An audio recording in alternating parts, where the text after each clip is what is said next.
Hello everyone, we'll be starting shortly. I am getting YouTube set up and then as usual, and then we'll be ready to go.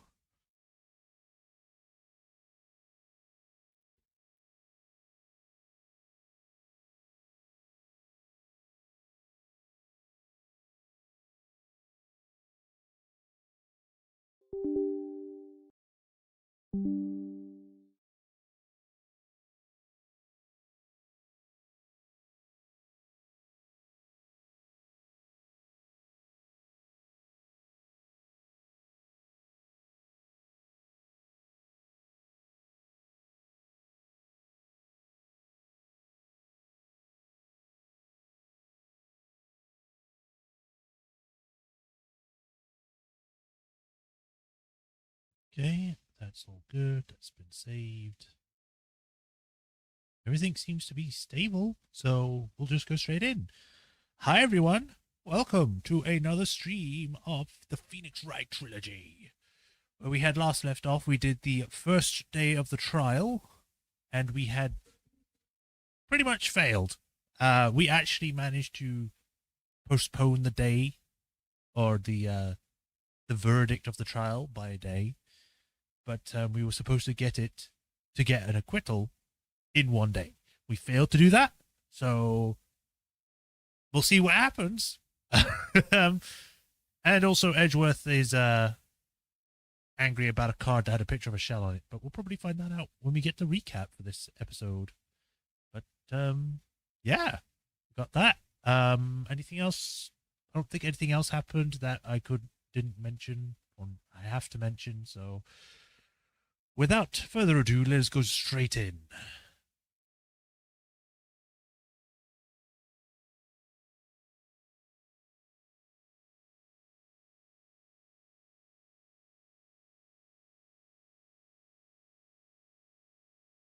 Ba, ba, ba, ba. Enter. Right. Showing up there. Sound is being picked up. Yep.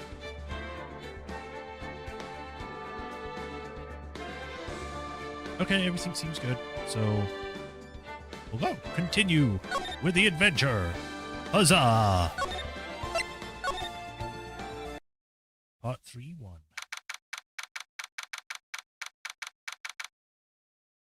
Trying to remember the buttons. Right, March 22nd, 5:24 p.m. Wright & Co. Law Offices. Mystic Maya, sniffle, sniffle. Obviously, it's more dramatic than that.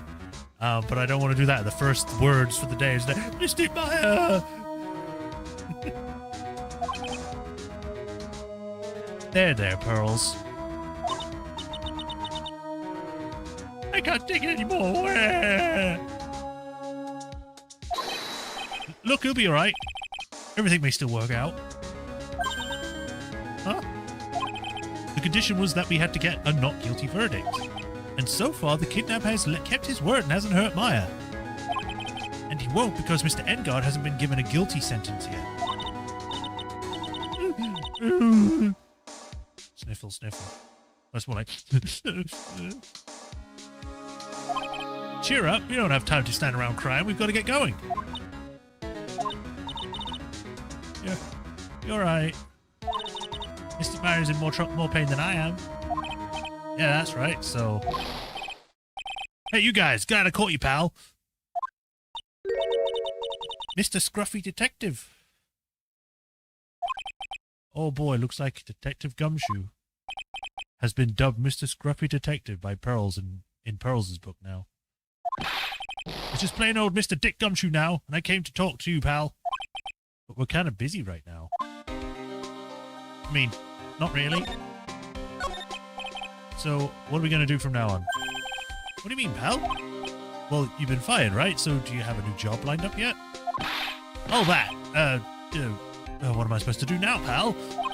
I don't have anything coming in at all until my next payday. What are you talking about? You don't have another payday. I guess that means I'm just going to have to work here at your place, pal. Say what? You'll be such for things that will prove Mr. Engar's innocence all day, right? Well, yeah. So yeah, I'm going to help you, pal. I've got lots of experience in investigating and watching over people's places. Weren't you fired in the last game too? And I'm great at making really simple meals, pal. I'll take care of it all. Come on, Mr. Nick, let's get this. Oh, let's let Mr. Scruffy Detective take care of things. Okay. By the way, what's your best dish? Instant noodles, pal. Why am I surrounded by people who can only eat cheap, unhealthy foods? That was the first time I ever seen Mr. Edgeworth like that. Never thought he'd say something like he didn't care if Miss Andrews killed herself. He said that? That's horrible. But because of him doing that, we finally got the truth. The truth. Miss Andrews' last testimony. I wonder if that was the truth. I'll give you that there was nothing strange in her testimony, but I still think there is something fundamentally wrong with the whole thing. You mean about that thing, pal? Why would she want to, almost need to frame Mr. Engard? I couldn't figure that out from anything she said all day.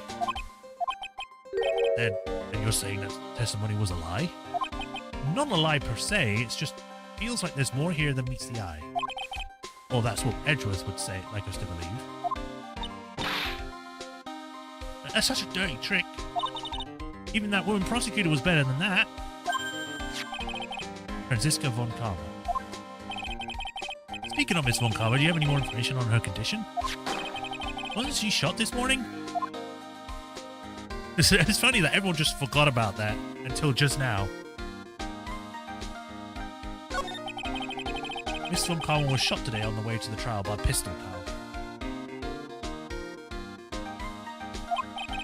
But she's going to be fine, right? I mean, Edward says she was in stable condition, so...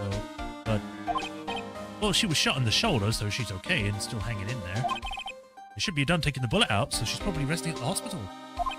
Which one? What? Are you going to visit her, pal? No. Well, I was kind of thinking about it. Hey, you've actually got a heart, don't you? What does that mean?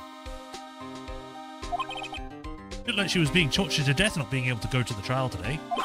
So maybe it's good for her if you went and let her whip you up a bit, pal. Let's go let her whip us up, Mr. Nick. Now I'm definitely not going. Let's see, the name of the hospital... Oh yeah, the Hardy Clinic. That name sends a chill down my spine. Well, I guess it can't hurt to stop by and say hi. Oh, while you're here. Look, it's my attorney's badge. Oh, it's a little tarnished, don't you think, pal? Don't worry, I'll make it all sparkly shiny again. I'm really touched. He's so happy.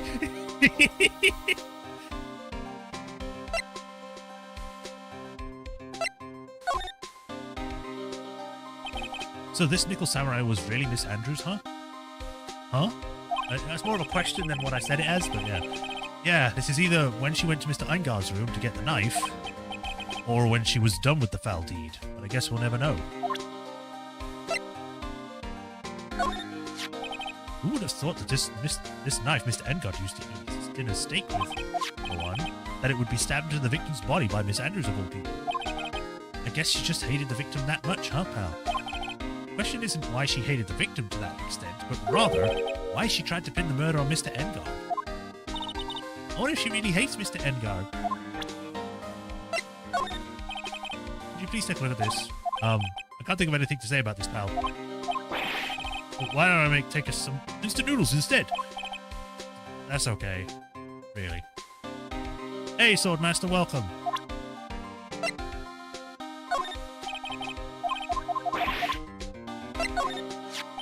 When I saw that button, I thought to myself, this is it. It's gonna prove Mr. Engard's guilty.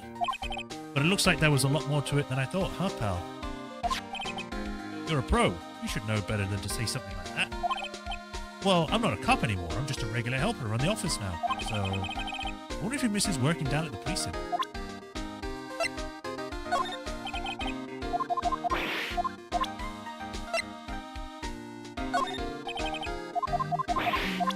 What did I miss? Just pretty much the intro. Pearl's being sad that Maya's in trouble and all that. And apparently, like, Francisca's at the hottie clinic. That's pretty much it. I don't know why it's called the clinic when it's a hospital.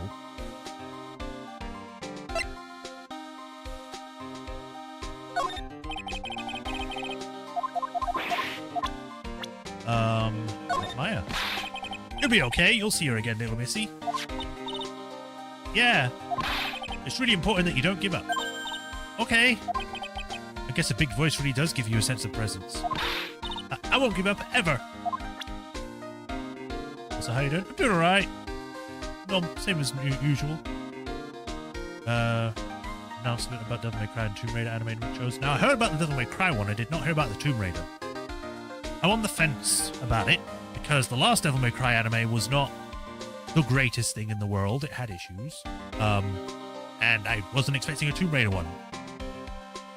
To be fair, a lot of the films that come from Tomb Raider have either been okay or downright awful. So, again, on the fence about that. But we'll see. We'll wait and see.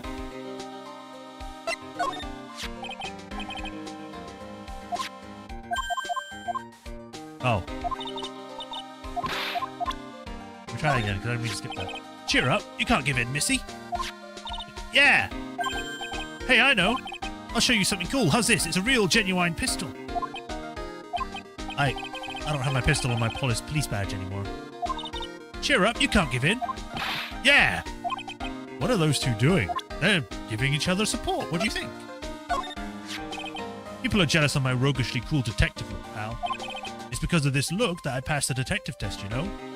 Seriously? You became a detective just because of how you look, not your credentials or anything. Oh. But you know, people can't coast through their life on their looks alone, pal. If I'm not mistaken, being run by the people who do the Castlevania Netflix show. Oh, okay then. That'll be nice, because apparently the Castlevania show is pretty good. Yeah, you can't count on your looks alone. Wow, I learned something new today. Is she alright? I mean, after being shot? The wound isn't that bad. Well, the gunshot wound anyway. But the wound to her pride, now that's a different story, pal. The wound to her pride? Yeah, until now she's always upheld the Von Karma creed. But since she came here, well, you've given her pride quite a beating, pal. Oh. I mean, she may act all grown up, but she's really still just an 18-year-old...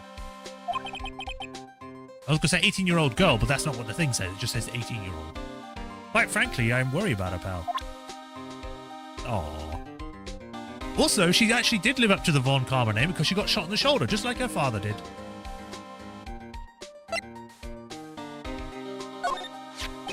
That's the first time I've seen that side of Edgeworth, pal. Forcing people to say what he wants them to do, or wants them to during testimony. I want to know what in the world happened to him all that time while he's gone.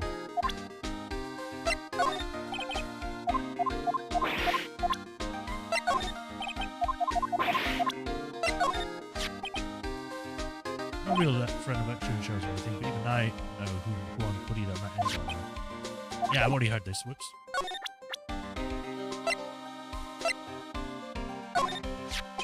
My impression of her has totally changed, pal. So where is she right now? I'm sure she's being questioned down at the precinct. At the very least about messing with the body and obstructing the investigation. Yeah, she's still going to go to prison for tampering with evidence. And she'll probably be staying over at the detention center. The detention center, huh? Alright, well, time to go to the clinic.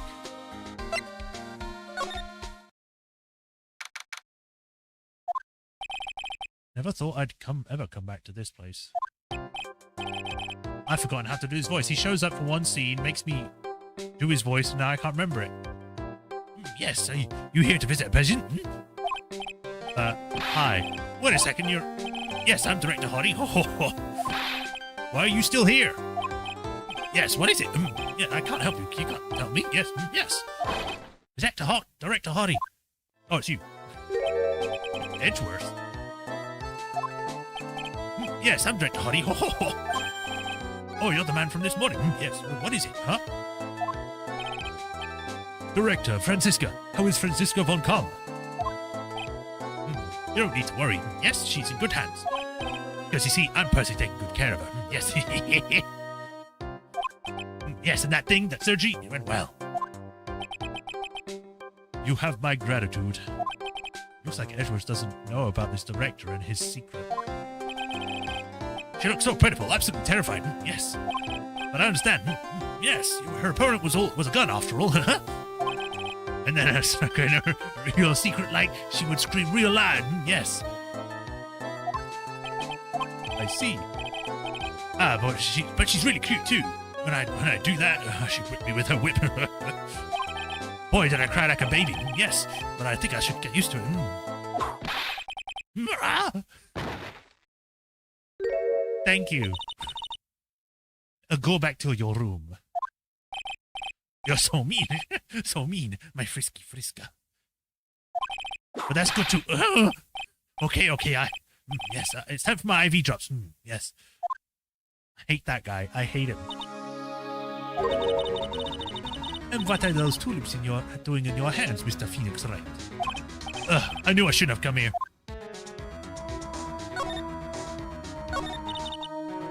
I was shot right in front of the courthouse, right in my right shoulder. It's surprising that it wasn't a big incident then if it was right outside the courthouse. Oh, but it's no big deal. Oh, this sort of thing happens all the time. I even had my full intentions of running the trial this morning. But that would have been too much for you. There's no need to act tough in front of us, you know. Regardless, I was dragged here by that man over there. He was so unyielding, no one has to wonder if he was simply interested in stealing my case. It was the only logical course of action given the bullet was still lodged in your shoulder. But by taking over the case, I found myself having to clean up after you in that irresponsible deal you made. I think I know what deal he's referring to. Miss Von Karma, you made a deal with Miss Andrews yesterday, didn't you? I don't know what you mean. In order to make sure you got your guilty verdict on Mr. Engard, you told Miss Andrews not to testify in court today. I don't know what you're talking about. Do you have a proof that I've made such a deal? You're denying it. It looks like you were lucky, Mr. Phoenix Wright. If I had been in court today, this trial would have already been over. All while hiding Miss Andrews' own crime. That isn't my problem, whether she had tampered with the evidence or not. But we didn't say that, so you did.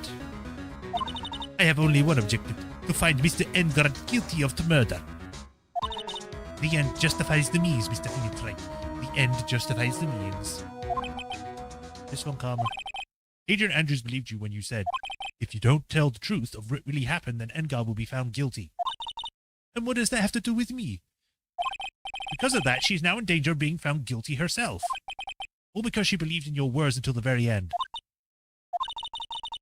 It still has nothing to do with me. She's just a weak person, after all. But you had to know she was... Ow! I think visiting hours here are about over. So, if you'll excuse me. What's wrong? Why did she suddenly cut you off? Probably because she thinks I had the advantage in that argument. Edgeworth. What happened today at the trial, Edgeworth? It was not like you at all. I mean, I know you knew about Miss Andrews' condition. You could have made her testify as many times as you wanted, but to go that far... but she wouldn't testify about that until I had said something. Listen, Wright, the courtroom is a garden of judgment. I am but putting myself on the line when I stand in there. And that is why I made the witness do the same. It's only natural. By the way, Edgeworth, you were really angry in court today. That's rare for you. Witness, that card! Give it to me! Hurry! Hurry! Do you have any idea what you have stupidly and yet inadvertently done? This! I can't believe you hid this from me all this time! I could probably just put echo on my freaking OBS, but, you know, I'd have to come out and then do that. That card. What in the world is it? Do you mean this? Listen, Wright, this is top secret information. You can't absolutely leak any of this. A special investigation team has existed for a number of years, but few know of it. I understand. The task is to find the owner of this card, a man called Shelley the Killer. And just as his name states, he is a killer, an assassin, the best at that. An assassin? Picture card added to the court record. So who is this Shelley the Killer? You should use more echo. Put on the reverb! The Killer is the name of a long-standing line of assassins. Long-standing? The name first appeared about 100 years ago, I hear. Shelley is the professional name of the third heir to the Killer name. Wait, from over 100 years they've only had 3 heirs? Maybe that counts, or tracks? So because his professional name is Shelley, he leaves cards with a shell on them. He has a habit of making sure to leave a card by the body of his victims. Why would he do something like that? We think it is part of his duty to his clients. His duty? If he leaves a card, then his clients can be assured it was he who killed the victim. It also serves as an insurance against any charges against being pushed onto his clients. I see. The Killer values the trust between his clients and himself above all else. It seems that this one honorable assassin with a moral conscience. I guess that even honorable assassins can exist. So you think this assassin, you think he's the one who did the killing in this case? It would appear that way. This discovery of the card basically confirms it. Wouldn't you agree? Shelley the Killer, huh? I noticed him something in the trial today. You were behaving in a very strange manner. Is something the matter? Wow, because Edward's asking if you're alright. Jeez. I guess I should just tell him. Maya, she's been kidnapped. Kidnapped? What does the kidnapper want? An acquittal. I see. I had no idea. I will prepare a rescue team as soon as possible and resolve this by tomorrow. Really? Did you hear that, Mr. Nick? Mr. Edgeworth is going to... Stop trying to console me, Edgeworth. I don't need your pity. Don't try and save Maya for me. I want to do it, putting her life at risk because of my pride. Mr. Nick? There's no way you can find her. We don't even have a single lead to go on. There's only one way to save her. I have to get an acquittal somehow. It's the only way. Right. Listen. You need to know something. Juan Corrida was killed by Shelley the Killer. And the client who ordered the job is Matt Engard, your own client. Please stop. I can't listen to you. I can't believe that. I see. Well, if you want to continue your investigation, you will need this. What is it? The hotel right now is restricted to police personnel only. So, as we are looking for any clues that may lead us to Shelley the Killer. But, if you take this with you to the hotel, I'm sure they will let you enter. Pleasure of introduction. In any case, I must attend to the preparations of Maya's rescue team. We'll meet again if anything should happen. Now, if you'll excuse me. Mr. Nick, do you think Mr. Engard hired an assassin? No way! I mean, he doesn't have a cyclock. Yeah, I guess not. Maya, please, all I ask is you make it home, safe and sound.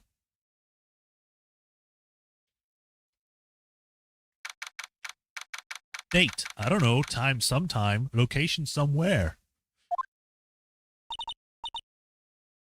I guess even kidnappers can be a little clumsy. Clumsy enough to drop a card like this for me. And even though he said he was an assassin, I bet he's just making it up. Like how Nick does with everything in court. He doesn't make everything up. He comes to the truth eventually. Anyway, let's try out the card trick with this. Let's try the card trick with this card I just found.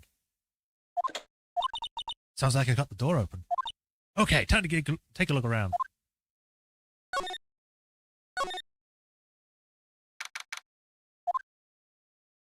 Teddy bear.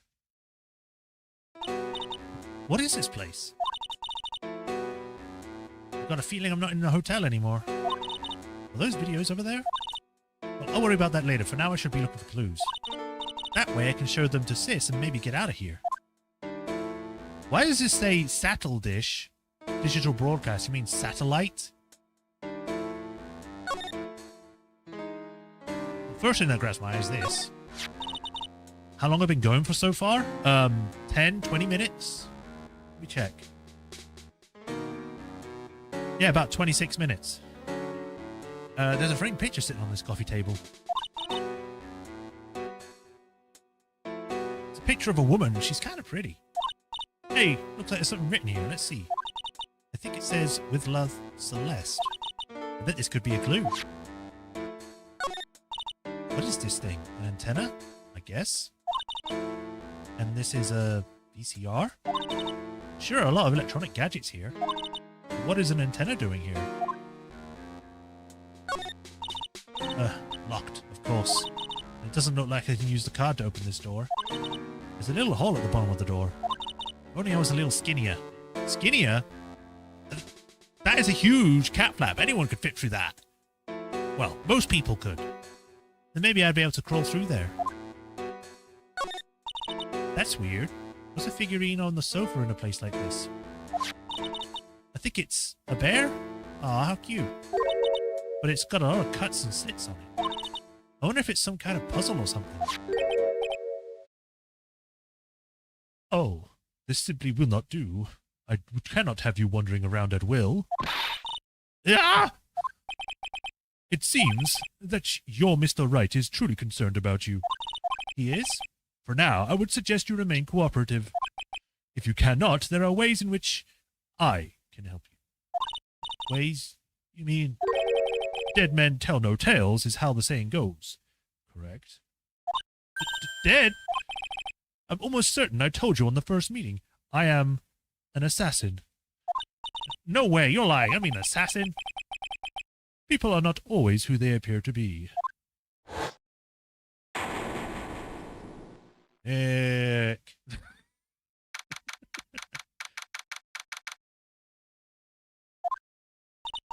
Mr. Nick?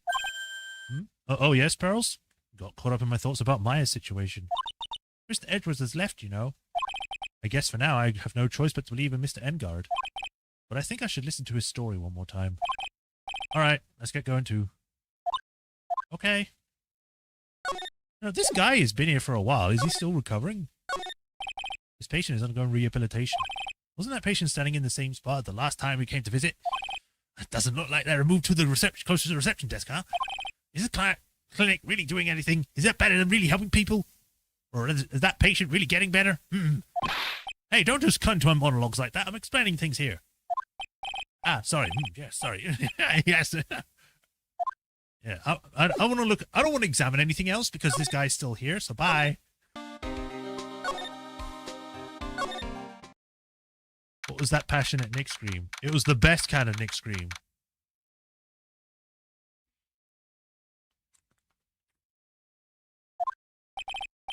I'm sorry, but visiting hours are over for today.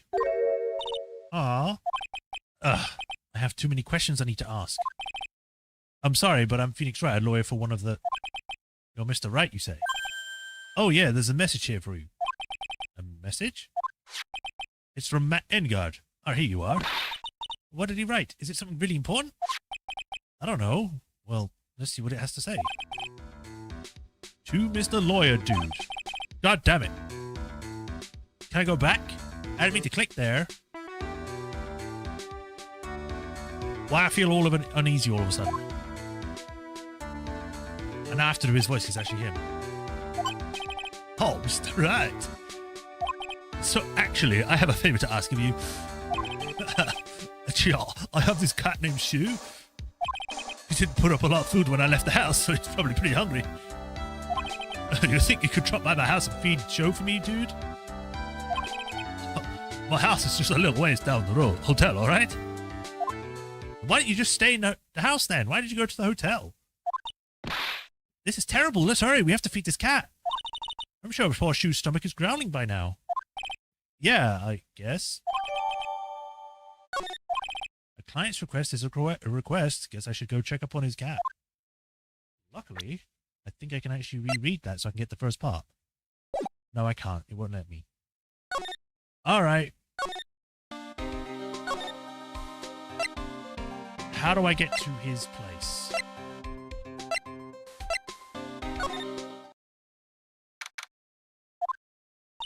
Wow, everybody looks really busy with something or another. They're probably strengthening the evidence for tomorrow's trial. Hey, hurry up with that, will ya? Pass that victims list around. You gotta be kidding, there's over 100 people on it. Mr. Nick, is Mr. Engard really that big and bad of a criminal? Actually, Pearls, never mind, it says that they're working on a different case. I guess I'll go to the hotel then. How is this still set up? Alright now, Mr. Nick, let's go look for clues. We have to, for Mr. Myers' sake.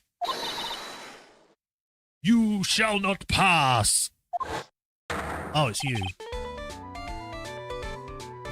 Miss Oldbag!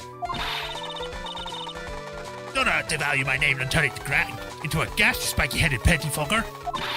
Because of you, I've been made to look like the bad guy again. Although I did get a piece of gum from Edgy Boy, just as he promised. But what I really wanted was something much more valuable. I wanted Edgy Poo's heart. I wanted it all for me. And it's all your fault. You're waking the wild beast off this old bag.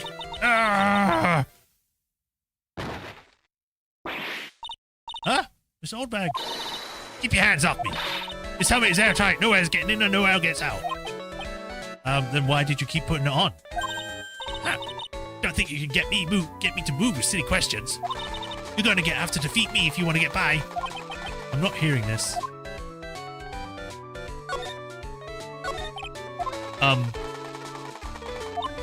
Ha! You're admitting that it's too early to ask you me questions, whippersnapper. Looks like the only way I'm going to get any investigating done is to first do something about the kooky alien. Oh, she's just going to keep shooting me regardless of what I say. Alright, well, here's your thing. Maybe if I show her this letter I got from Edgeworth. Miss Oldbag, if you would look at... What? You want me to look at this worthless piece of... Edgy poo. Ugh! Is that her perfume? Ferome de Amour? I smell? Ugh. Let's see here.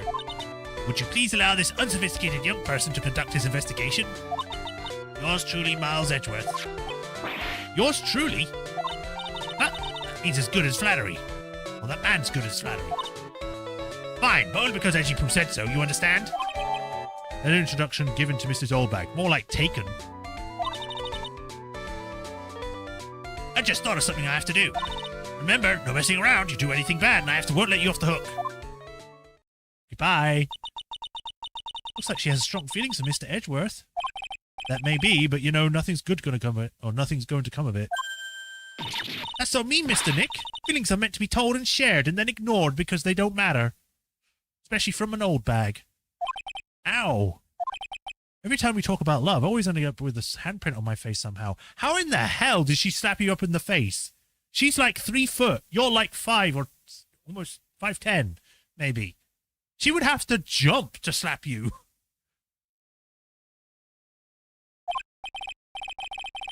So anyway, let's continue our investigation.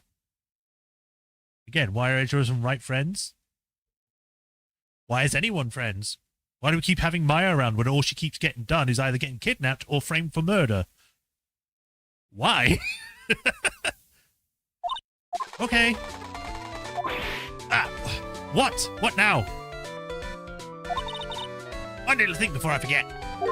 You can't go into Edgar's room today. Why? The police main's investigation team's going to be in there all day, you hear? I wonder if there's a team in charge of investigating the killer. So don't go in there. Step 1 foot in there now, you'll face the wrath of Wendy Oldbag. And then she was gone again.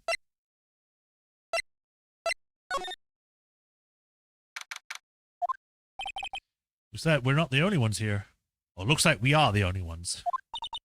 And yet, the hotel seems so busy somehow. Probably because the police team is scouring the clues for about to kill her.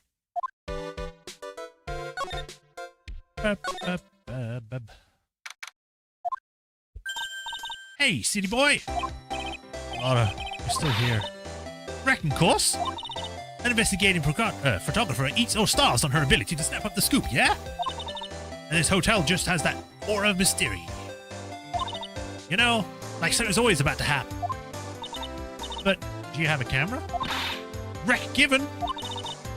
A photographer's got to have a camera on out of the key. What the fuck is this writing? A photographer's got to have cameras out the ear like corn to be a real pro, you know? What? So I'm hanging around here. Speaking of cameras and feeding the mouth, do you have mine, you bread thief? Why can't you just drop the thief thing already? And how come you're allowed in? You don't have a freaking police warrant or whatever. I want to ask you about the night of the murder. What? Really gonna shell out the bucks for the info I got? Lotta, you were loitering in this hallway the night of the murder, were you not? Well, kinda, but... Brace yourself, Phoenix, here it comes. I didn't exactly hang around here the entire time, you know? Followed a few stars around. Got a few autographs, shook a few hands, had a soda pop with a few of them too. Looks like she wasn't here the entire time that night. The security lady also wasn't in the hallway the whole time either. I guess that means there's no one who can tell us who came and went that night. Fast trial. At least Maya can understand because she's Mia's sister. Yeah.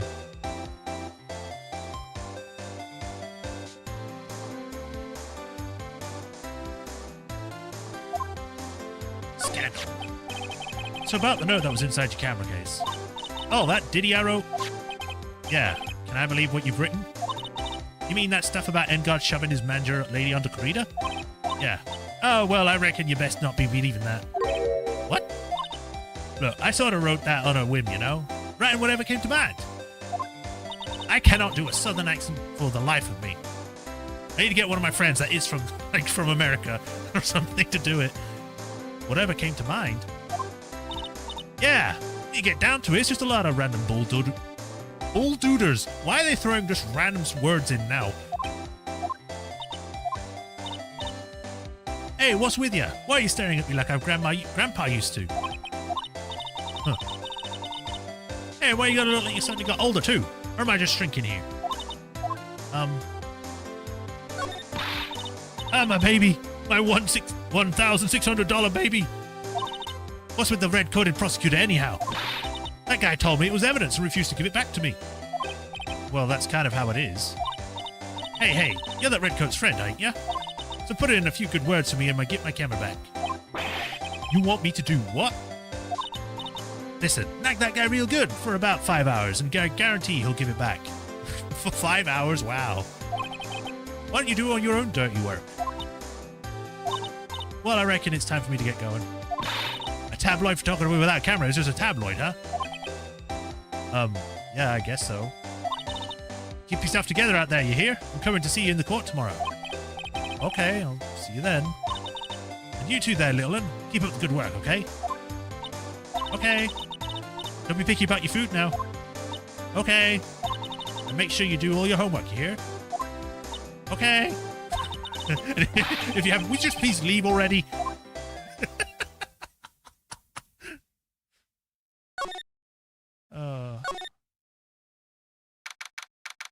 Was this here before? I don't recognize it, but it is just a sea of bears, so I probably just missed it.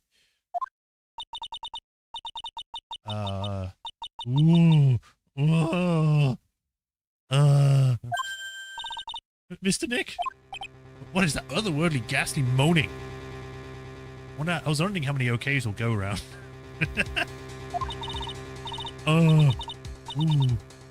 I don't know if these are actual groans or what. Oh, I hate evil ghosts. Where? I don't think it's a ghost. Maybe it's a demon. Excuse me? What you calling a demon, brat? Ah! Zoinks! It's the alien! Who are you calling an alien? Why did you have to be here? Oh, it's just you, Miss Oldbag. What are you doing here? What's wrong with you youngers today? I came down here to pay my respects to Paul Juan and you're just disturbing me. Please talk to me about the night of the murder just one more time. I talked about it plenty at the trial. I was fooled, tricked, deceived by that fraud photographer and her note. She was lolling around here with an imbecilic face on her face. Yeah. That imbecilic look on her face? Okay, got it. Now, hold on a second there, you little pipsqueak. If you're gonna make notes, at least makes me sound better than that. Oh, alright. Now I've seen everything. But you know, I was working that night too, doing my job, mind my own business. It's not like I had time to waste around standing here the whole night. I was wondering if you could tell me a bit about Mr. Kurita. He was the most popular star, you know, especially where it counts in my book. But I heard that he was lagging behind in the polls against Mr. Engard. Well, that's just a recent thing. Bad luck and all that, you know. But he was still going to become an even bigger star than he used to be. Look, just look at this mountain of presents. It's a show of mountains of feelings, all of his fans, and just for him. Yeah, the mountain is pretty big. Certainly nothing to shake a stick at.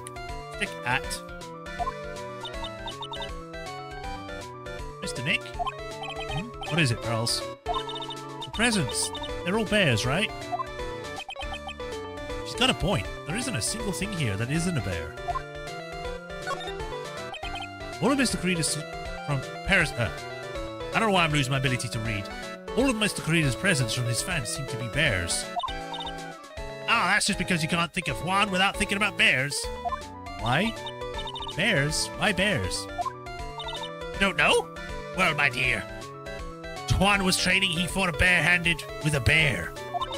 He refused to give in and let the bear win, but after the fight, they became friends. Wow, what a heartwarming story. Les is actually doing... Look, it's just like in those young people's dramas. I can see those who tuck it out. Down by a river going, hey, you, Shogun fights you too, bub. You too. Did all that really happen? It's just, isn't his biography, bub? What a load of crap. So ever since then, fans have been giving him bears as presents. Yeah, nice. Bears. I'm on the wrong thing.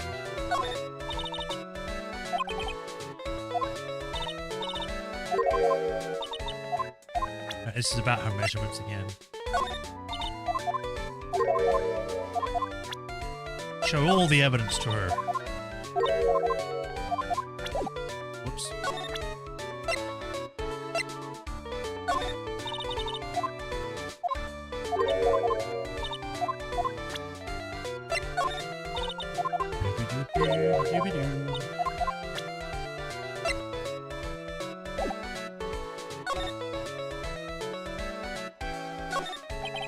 Looks like Mr. Kurita had dinner that night. Potatoes, tomato juice. Yes, we already know. Had a lot of food at the award show that night. I wonder if the stars had gone on stage after only eating a vegan meal like this. There's a beautiful wine glass with tomato juice in it. I don't really like it much. On the table over there, that's probably where it came from.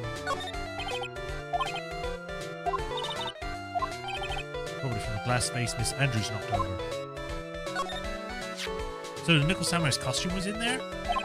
Yeah. Can't believe Mr. Kurita went so far just to say bad things about Mr. Engard.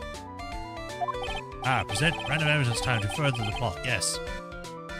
Well, it was a press conference, so he had to go in a costume. But weren't Mr. Engard and Miss Kurita friends? They weren't friends. They couldn't be friends because they were rivals. So a rival is someone who is a strong enemy? Pearl's just really fired up over this. I don't have any answer for her. I mean, rivals can be friends.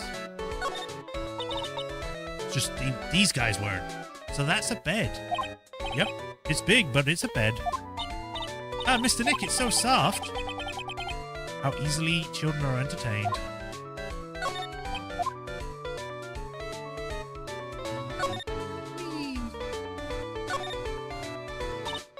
A lot of bears. Alarm clocks, collector's editions, pretty overwhelming. There's even a few trash cans. Yeah, I get the feeling maybe the guy didn't really like bears. Poor teddies. No. Go away. I don't think I want to bear with the trauma last case caused me. I guess that's it. It's so messy here. Roche really likes things neat and tidy, I take it. There are lots of electronic things in here, and I've never seen them before. Hey, Mr. Nick, tell me what they are, pretty please. Okay, that over there is a watch. You wear it on your wrist. I know what a watch is. Oops, for a second there, I forgot I was talking to Pearls, not Maya. There's a suitcase. There are so many things in it that I bet it barely closes. There's clothes, a dryer, a shaver, a calculator. Do all stars pack too much stuff like Mr. Creeder?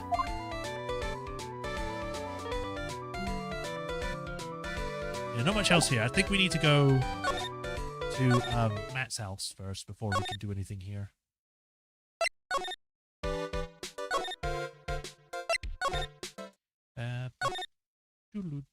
Living room. Sure is dark. I mean, turn the light on. I'll go turn on a light. Whoa. For a mansion, this is pretty empty. Wow, so this is what a star's house looks like. Must be nice to be rich. Come on, Mr. Let us find Shoo, the kitty cat. Shoo! So I guess this is Shoo. He's adorable. Can we take him home? I'm surprised you brought a calculator in this suitcase. Yeah. Oh, what a lovely cat. Hello, Shoo. I need to do that because I already did it myself. The cat seems to like pearls. Pardon me. Oh, hello. May I help you with something, mister? Oh, we're lawyers. Actually, I'm Mr. Engard's lawyer. The master's... Then you must be Mr. Wright. Yes, it is a pleasure to meet your wonderful self. I am the family butler, John Doe. Because I couldn't be bothered to come up with any other name, so I'll just use the general name that they use for dead bodies. Nice to meet you.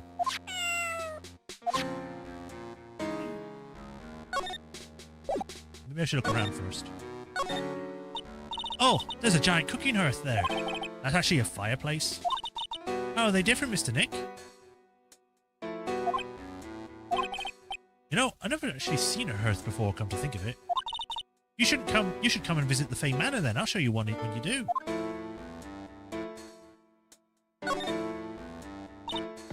A giant bicycle is flying through the air. That bicycle, Pearls, is where you don't have to pedal and it moves on its own. Really? Wow. But sorry to disappoint you, it can't fly. Oh, that's too bad. It's a very comfortable and spacious lounge set. Again, it looks very barren. It's just a chair in front of a fireplace. Where's the TV? I wonder if famous stars drop by and sit around and have a good time. In any case, I don't really belong here, do I? Ugh, what is with me today? Feeling inferior. There's another door over there. You shouldn't go wandering off there, over there, Mr. Nick. Why is his face stitched up in the middle like a zipper? Because he has a zipper face. That's his whole thing. Yes, Pearls. Now I know how Maya feels when I tell her to stop playing around. There's a small door at the back bottom of this bigger door, Mr. Nick. I bet it's for Mr. Engard's cat to use. Oh, you mean Shoo? The door. It's locked tight. Well, I guess that's to keep nosy people like me from entering it. Ah, there are masks here. Yeah, that one in the middle is the Steel Samurai. The ones next to that are the Pink Princess and the Evil Magistrate. They fought many times against the backdrop of neo old Tokyo. Wow, you really know a lot about the Steel Samurai, Mr. Nick. I don't know whether to laugh or cry that I know more about the show than a kid. All the stuff is behind you? Maybe. You must know all sorts of things about Mr. Engard, right? Honestly, sir, I don't believe my master is capable of such a foul deed as murder. And, anything else? No, not especially. It's not appropriate for a lowly servant to speak of the master of or his affairs. How typically butler-like, as it were. Mr. Doe, how long have you served as his residence? Well, sir, I would have to say about maybe 1 year. And, anything else? No, not especially. It is not appropriate for a lowly servant to speak of himself and his affairs. You know, I would have thought Mr. Engard declined to have a maid over a butler. True, true. That's a very cute cat you've got here. It is my duty to take care of him. The master rather fancies Shoe. And, anything else? No, not especially. It's not appropriate. It's not appropriate for a lowly servant to speak of the family cat. Sure. Well then, I guess I don't need this piece of scrap paper anymore. Matt's note crumpled into a ball and thrown away. Well, I'm afraid I must take my leave of you now. Oh, we should probably get going ourselves. Ah, so young and yet already so accomplished, a master of lore. But there is also a lot to there's also a lot to be proud of in being a butler, in charge of the house and all. Thank you for the compliment, sir. People are not always who they appear to be.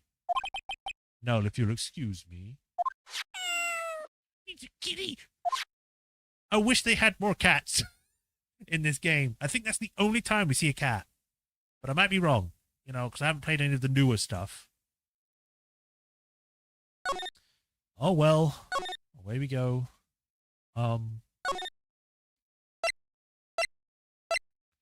not actually sure where I'm supposed to go now.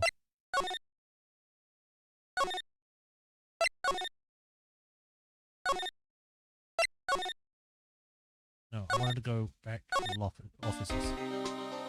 Why did Engard feed us to feed his cat if he has a butler? Good question.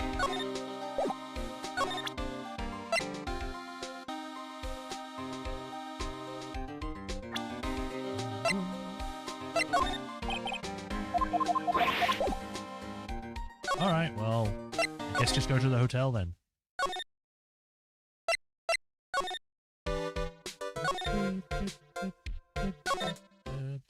I wonder if it's literally just a case of showing her random stuff until she... Whoa! I'm Uncle Bear, and I say it's barely 8 o'clock. What is that infernal racket? It's one of the presents going off. Sounds like it's already 8 p.m. Way past your bedtime. Ugh, that startled me. I thought I was going to die for a second. 8 p.m.? That's the time when the reward ceremony ended that night, remember? Time sure flies. Hard to believe it's been 2 days since the ceremony. A transceiver. Hello, hello? This is not a phone. Maya, how is Maya? You haven't heard her, have you? It seems you were not able to fulfill the end of your bargain, Mr. Attorney. I have heard the news, so it would seem my present did you no good. No! Mystic Maya! One more day, please. All I ask is for one more day. I'll get a not guilty verdict for sure this time. Please. Just imagine, this is all happening in front of, like, Old Bag. Is she just standing there and be like, it doesn't concern me? I suppose I must. I need that acquittal more than anything else, after all. Please let Maya say something. I want to hear what she's alright. Alright.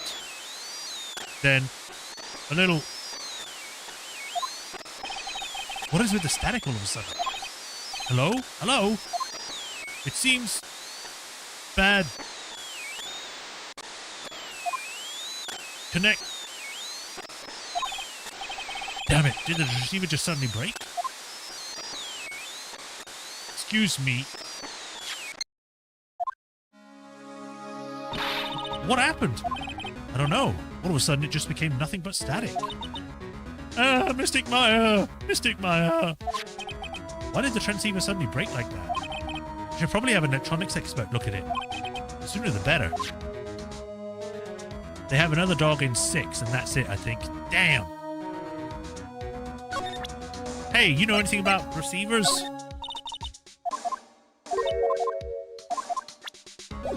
It doesn't work in the presence of aliens. It's her fault. Well, I guess we'll have to go find someone that works with electronics. No one I know immediately springs to mind, but I guess the best thing we could probably ask is probably, Gumshoe, because he apparently knows everyone.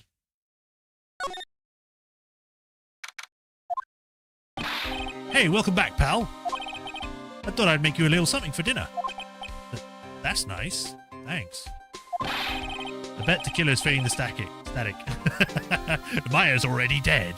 I'll have to make sure that they think he's still alive. A rich man's luxurious full-course meal. Out of a can, that is. I'm sorry you went through all the trouble to cook, but I don't have the time to eat. Oops. You don't have a can opener, pal. You've got to be kidding. And here I thought he had something already whipped up. Oh, I know. There's one way I know how to be helpful. Ask me about anything you want, pal. Go ahead.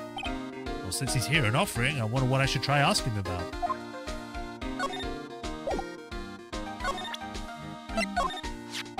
The transceiver?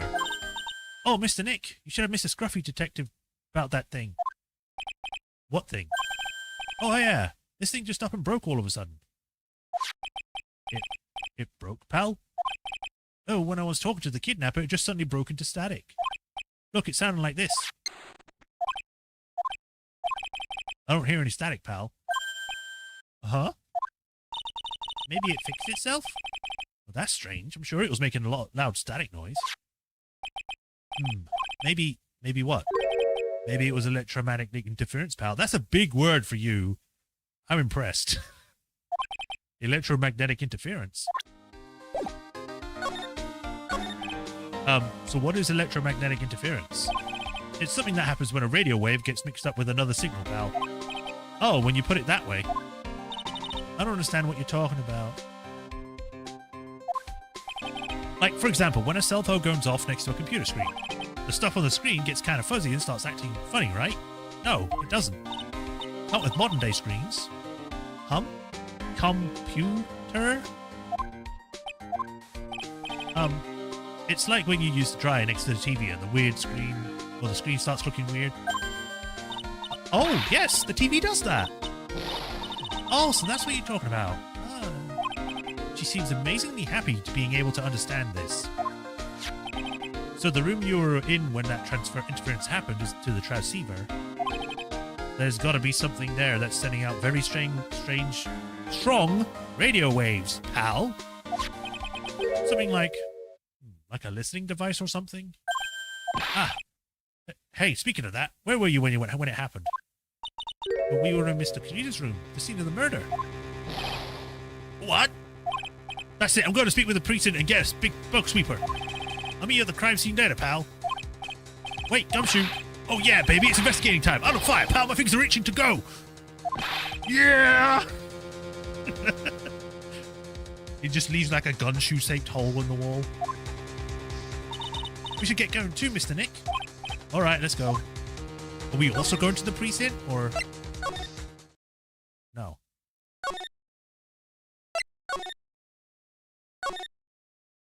Doop-a-doop-a-doo.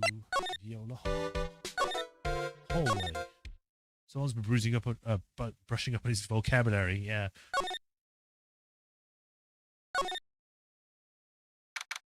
March 22nd. Hey, you're finally here, pal. Sorry to keep you waiting. Do you have the bug sweeper? Well, you see, I got busted trying to sneak in, pal, and suddenly I'm staring at the precinct doors. From the outside, I mean. So, yeah, I couldn't get one of the police bug sweepers. What do you mean you couldn't get one? We needed that item. Hey, calm down, pal. I didn't say I didn't get one, just not the police's. Wow, so this is a bug sweeper? It looks a little broken. Hey, this was made when I was in elementary school, pal. You made a bug tracker in school. Elementary school. What? Oh, by who? Me, of course. Seeing this sure brings back memories. Don't look down on it, pal. Sure, it looks like a little beat up. But I put my heart and soul into the building this puppy here. The heart and soul? It'll work. Trust me, pal. It'll do the job. But you can't set the sensitivity. So it's going to beep at anything that gives off electromagnetic waves. But isn't it better that way? Well, anyway, since I brought it all the way here, might as well give it a whirl, right, pal? I'm getting that sinking feeling again. Okay, now I'll tell you how to use this baby. There's a listening device or some other sort of bug hidden in this room, pal. How do you know it's a listening device? It might just be the radio or something.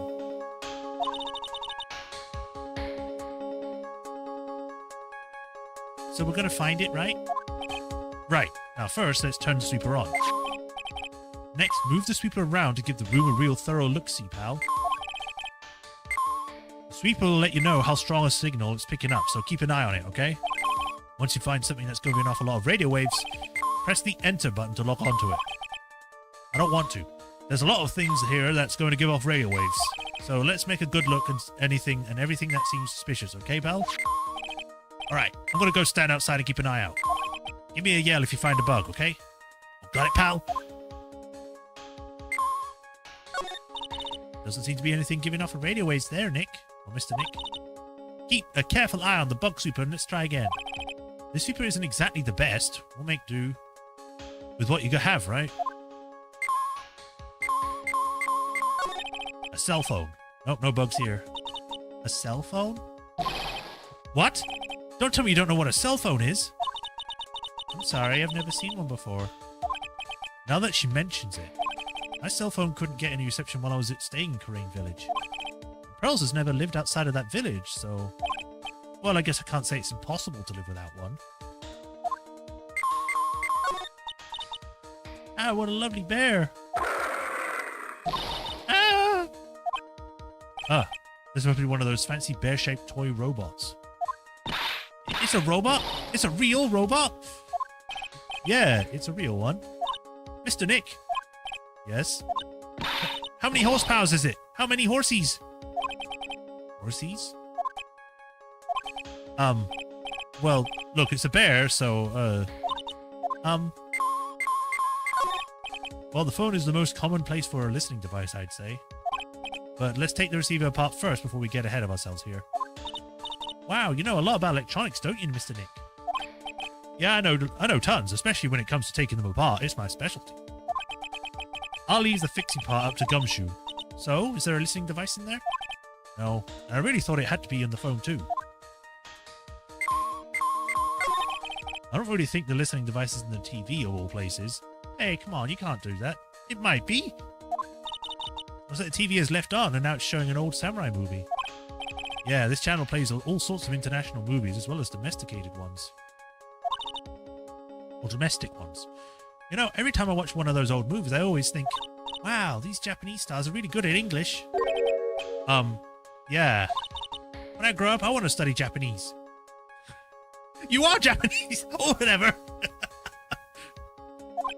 I should probably keep my mouth shut here and not destroy her dream. Oh, come on. That does not make radio waves. It's a lamp. Lamp, check. Listening device. Nope. There are a lot of lamps in this room, aren't there, Mr. Nick? Yes. And they're all on. You shouldn't do that, Mr. Nick. Don't you know that's wasteful? Yeah, I'll be more conscious from now on. Sorry. Why is he getting in trouble? He's not the one that's turning on the lamps. Lamp, check. Listening device, nope.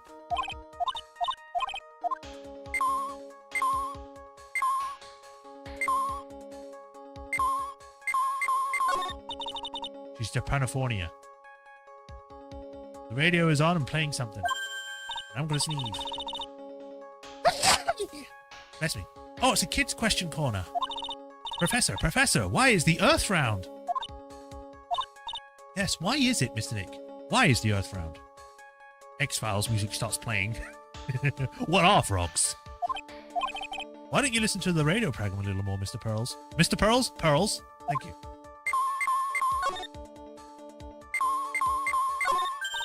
Oh, there's really a delicious loaf of bread in here. I thought that was a rice cooker. Looks like it's been to keep warm all this time since the murder. Well, Mr. Scruffy Detective always says, got to keep the trail and crime scene warm. I think the keep warm in this case is a little more metaphorical. And here we have a dryer. Nothing unusual here, I think. A dryer? Oh, if you use it next to the TV, it'll make the screen look all weird, right? Yeah. And then when that happens, it's called electromagnetic interference, right? Hey, good memory, Pearls. I'll never forget it for the rest of my life. It's the TV's remote control, but it doesn't look like the listening device is in there. So I was thinking, I wonder if a TV remote works like on other things, like, could I make it change your expressions like the TV's channels? Zap! Hey! But if it could, Ooh, the people I would give the old mute button to. But I don't think it's going to work on me. Why don't we try on Maya tomorrow, okay? Okay. We'll put Maya on mute. There's no listening device in this notebook computer, huh? What's a notebook computer? Do you know what a notebook is? Yes, it's a small book with paper so you can write on, right? So? Well, that thing is like a notebook in a way. It's basically a small laptop. Mr. Nick, what's a laptop?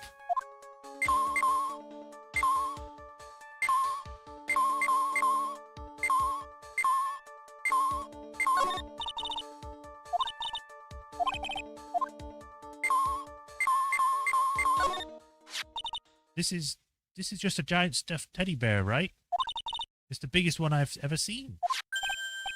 Hey, so did you find out anything yet? The listening device, I mean? No, not yet, but this bear's eye is... Let's see. A perfectly normal stuffed bear with some really strong radio waves. Sounds like you found the device to me, pal. Let's dig this fella eye out and see what he's got. No, you can't. Such a violent act. Ooh. No! That was a really bad scream.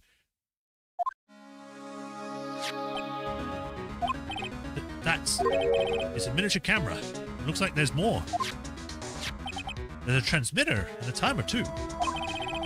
What a minute? A transmitter, pal. Oh.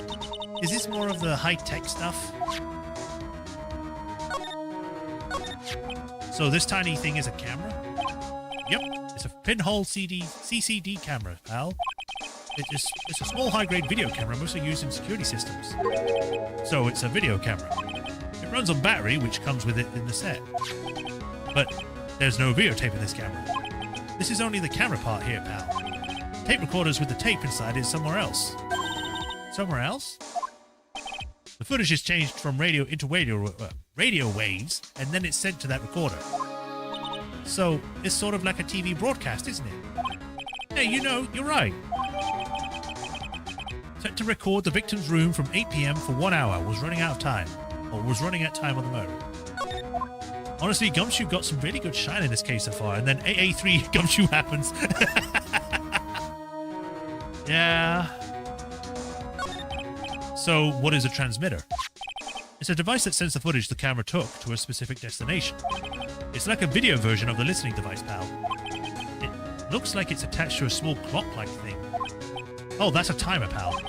You can set it to turn the camera on and record at a certain time with it. You can set it up for a certain time? Yep. Let's see. This looks like it was set to start at 8 p.m. and go for 1 hour. 8 p.m.? That was the time the award ceremony ended. And then there's the date set, so it's been recording every night, I'd guess. Mr. Detective, how long has the bear been here? I'm pretty sure it's been here, though, since the night of the murder. Then maybe this camera caught the murder on tape. What? And if you think about the angle the bear is at, it's bound to have a clear shot of the whole crime, pal.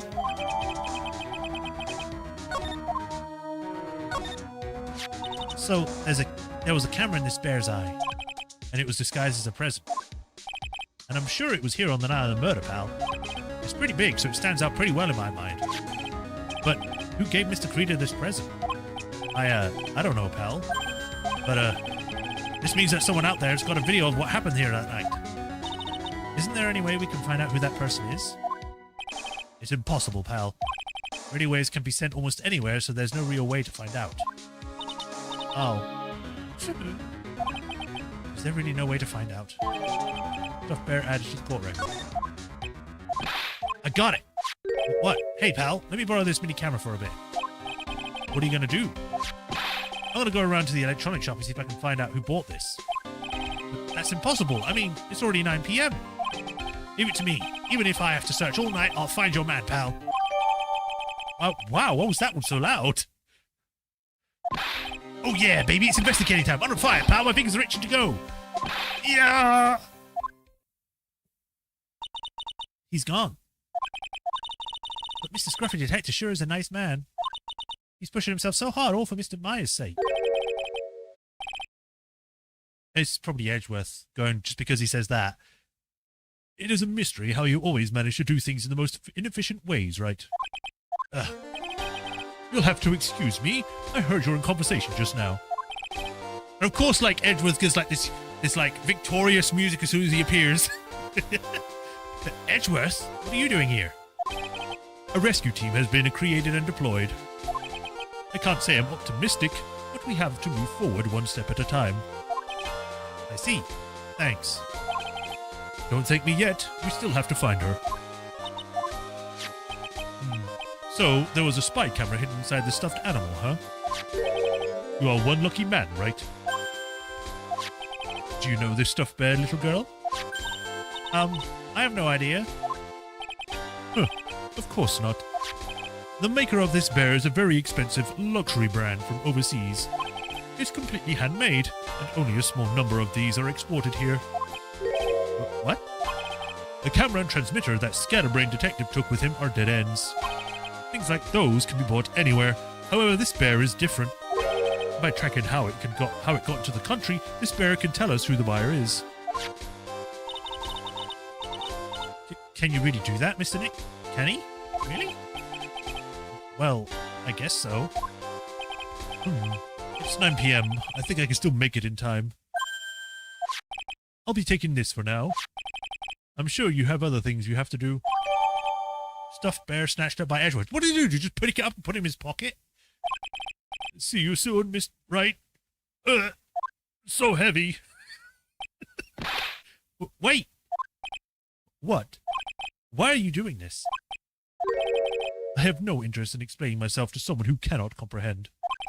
But besides that, Wright, until court reconvenes tomorrow, you should concern yourself with this question. Who was the person that murdered Juan Corrida? The real killer? Do you really think it was still Adrian Andrews? To be honest, I don't know anymore. You still have a little time left. Find the truth, Wright. Everything begins with the truth. Juan Corrida's real killer is Andrews' past. The kidnapper whose soul's condition is an acquittal for Mr. Engard. Either he's carrying it in his pockets or... Either he's carrying it or his pockets are like the TARDIS, yeah. And this card, Shelley the Killer. Maya, the only way I can save you now is to find all the answers to this case tonight. I don't understand what your real intentions are, Edgeworth. But as you said, all I can do for now is find the truth. Really? That's where it has to be continued? Okay. That was a lot shorter than I thought it would be.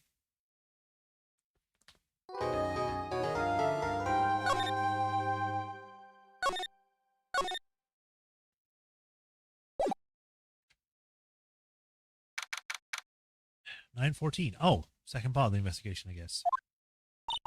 It's past 9 p.m. already, isn't it? I wonder if Mr. Edgeworth has already found Mystic Meyer. These things take time. I'd probably say not. The police are professionals, Pearls. They'll find her, so don't worry. If we can win a not guilty verdict tomorrow, then everything will be okay. You're right.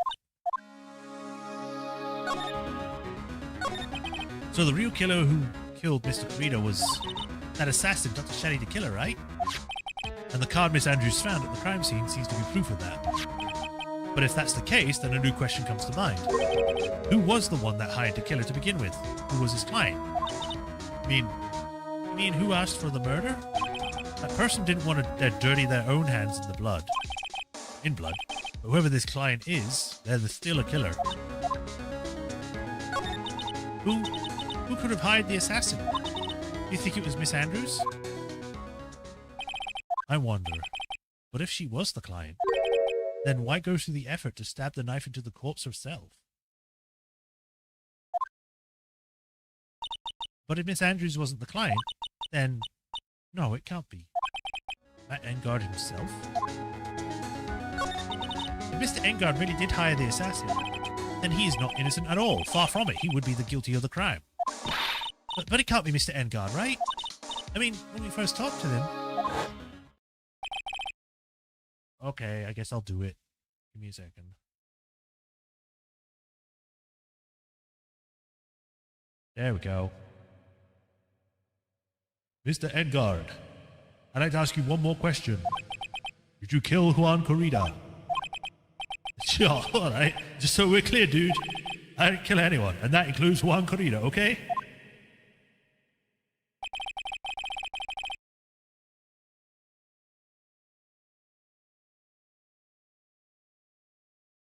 I didn't see any Cyclops at that time. Actually, that reminds me. Did you remember something, Mr. Nick? Yeah, something Miss Andrews said at the trial today. She said something interesting. So what is this interesting thing? Oh, that right. You didn't hear it, did you, Pearls? Oh my god, I have to go back and turn it back on. Ugh.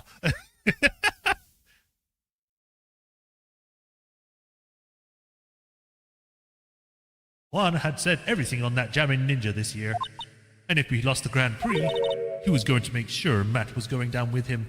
And that's what he thought anyway. It looked like somehow Juan had his hands on a secret so powerful that it would destroy Matt's acting career had it been revealed.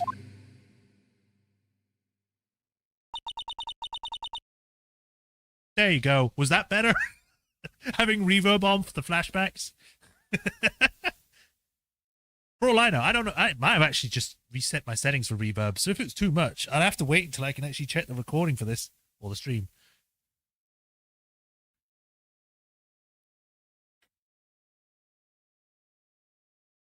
Mr. Engard's secret? What is this secret? I don't know yet. But for now, let's think about it this way, Mr. Corrida. Or this way. Mr. Corrida was going to reveal this secret. That means Mr. Engard had plenty of motive to have Mr. Corrida silenced. Which means we have to meet with Mr. Engard. There's no way around it now. Only you can hear me. Oh, did it not go through, or was that you just mentioning talking about something else? Wow, it's really getting late, isn't it, Mr. Nick? It's 9 p.m. Like, currently, it's 7:30 p.m. It's so late. Ooh, yeah, it's past 9 p.m. already. We should probably get you to bed. But we still have some things to prepare for tomorrow's trial. There's still the matter of this secret Mr. Corrida held about Mr. Engard. And Miss Andrews' real intention. These are two things I must know tonight. But aren't visiting hours over at the detention center? I'm sure we'll have to think of something, Pearls. Don't you worry.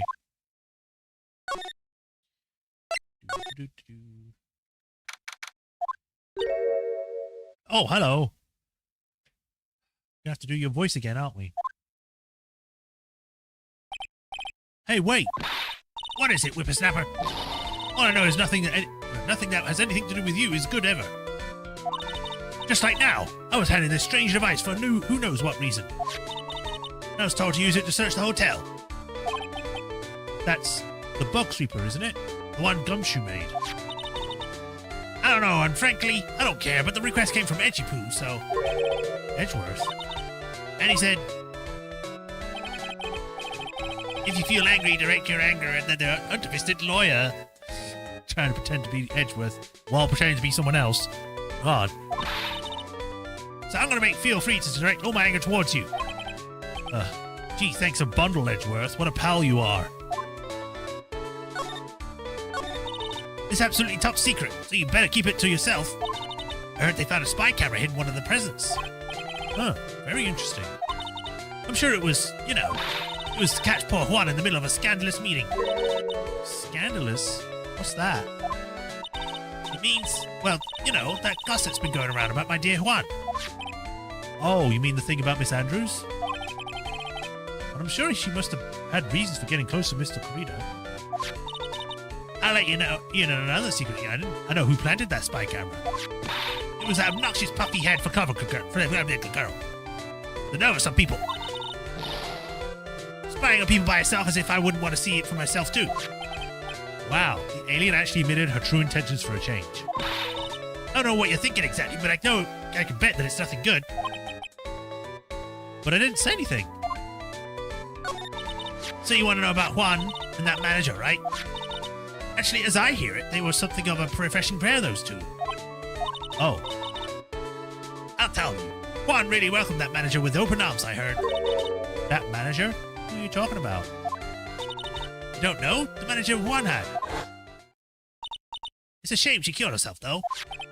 Oh, you're talking about Celeste Impacts, Mrs. Andrews' mentor, I take it. Right? Yes, that's the one. That Celeste girl. She was supposed to get married, you know. Married? You mean to Mr. Corrida? Really, you young kids today don't know anything, do you? The girl Celeste killed herself 3 days after the marriage announcement. 3 days after the marriage announcement? What in the... Why was Miss Impacts want to kill herself? She was going to get married. Yeah, because people that want to get married are always happy. Well, that's because she was thrown away, you see, by Juan. What? But they were going to get married, right? They promised each other, right? They held a grand announcement session, but 3 days later, Juan suddenly cancelled their marriage. Is that true? It was in the weekly magazines. But why? Why would he do that? Why have I gone suddenly high-pitched? That was not in the magazines, unfortunately. I see. That night, after Juan called off the wedding, that manager, Celeste, she killed herself. How terrible. I wonder what happened between those two.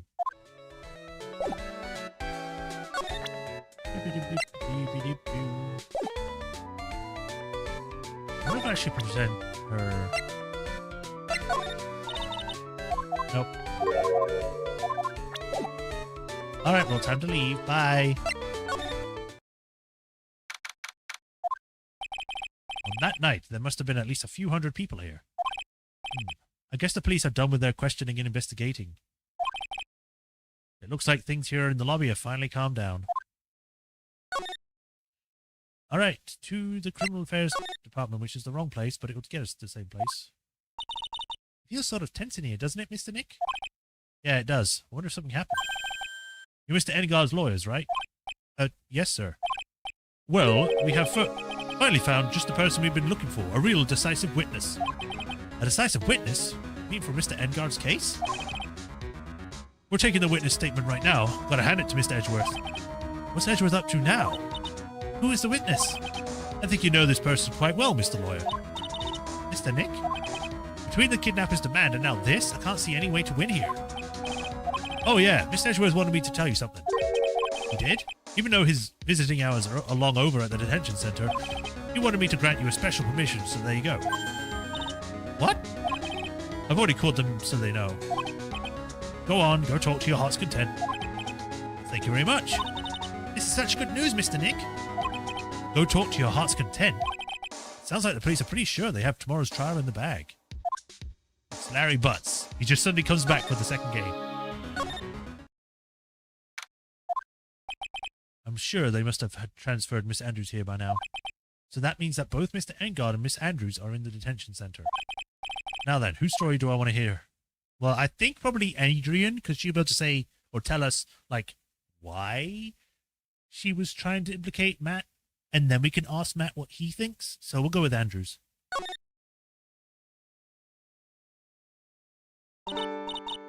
Oh, it's you. I'm sorry to be visiting at such a late hour, but there are a few questions I absolutely have to ask you tonight. Me? I thought your client was Matt. I'm sure Miss Andrews knows something. She can't be clueless about this secret Mr. Corrida had on Mr. Engard. I'd like to ask you about Matt Engard, if you don't mind. Mr. Wright, you still don't know, do you? The real him, I mean. You seem to bear a lot of resentment towards Mr. Engard. If that's the case, then why did you become his manager? And why would you become intimate with his rival? Honestly, if it was true, I wouldn't be surprised considering how many characters in this game. Yeah. That has nothing to do with this case. Nothing. How about Celeste Impacts? I had finally put her death behind me. And now, thanks to you, it's all come back to the surface. I'm sorry. Yes, I was shocked by her suicide. And it's true that when I heard the rumor that Juan was the one who had hidden her suicide note, I began to draw close to him. I wanted to get her suicide note back and to burn it. You wanted to burn it? But why? I didn't want it to spread just like another piece of gossip. But I never held any murderous intent towards Juan. I would never do something so stupid. Suicide note, huh? I wonder what it said. Why did you try to fry Mr. Engard? That's simple, because he's the killer, that's why. Isn't it the duty of every good citizen to inform the police? By not informing the police and pretending it was him? But there had to be another way.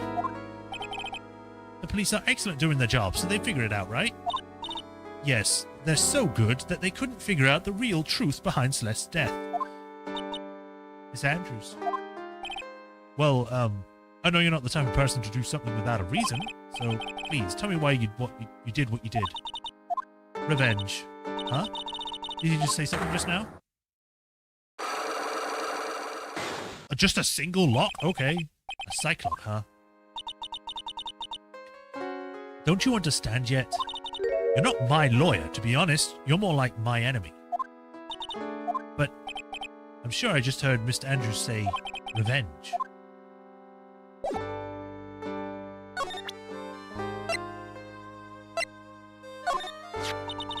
It was near Juan's dead body.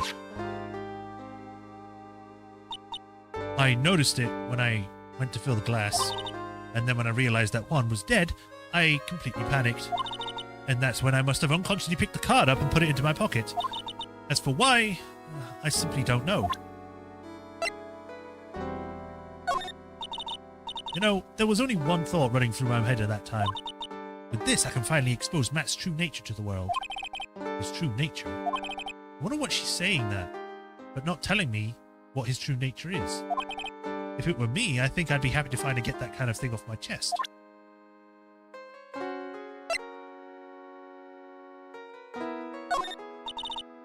You know, there was only one thought. Oh, it's the same thing.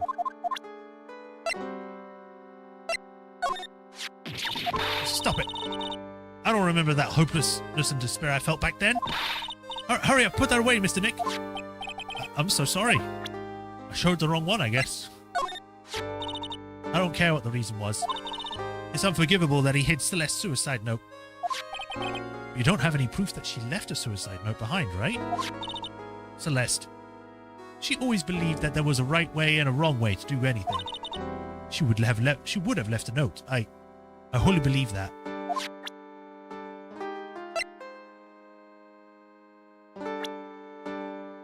I guess this one. Miss Andrews?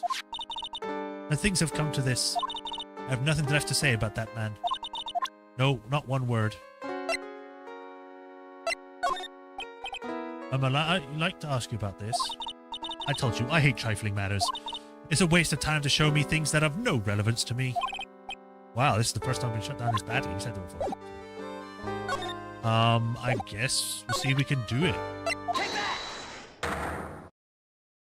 Oh, Franziska. Yeah, good point. Why frame him? Can you please tell me why you framed Mr. Engard for the murder? I've already told you countless times. It is because I thought Matt was the killer. No, that's not it. I know you have a personal reason to dislike Mr. Engard. Mr. Andrews, you may think I didn't hear it, but I know you said something earlier. You said revenge. So you were saying I was taking my revenge out on Matt, and that's why?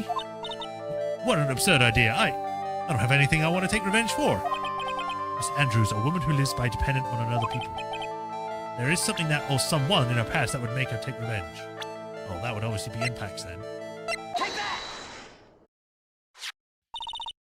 Celeste. There is only one catalyst that could cause such strong feelings and even revenge. And that is Miss Impacts' suicide. What are you trying to say? Celeste was Juan's manager. On top of that, the one who hid her suicide note was also Juan. What does all this have to do with Matt? You're right, you haven't mentioned him yet. But for you to hate Mr. Engard, it would mean that he must have had some relation to Miss Impacts and her suicide. Can you explain to me what this relation between Celeste and Matt? Not really, no.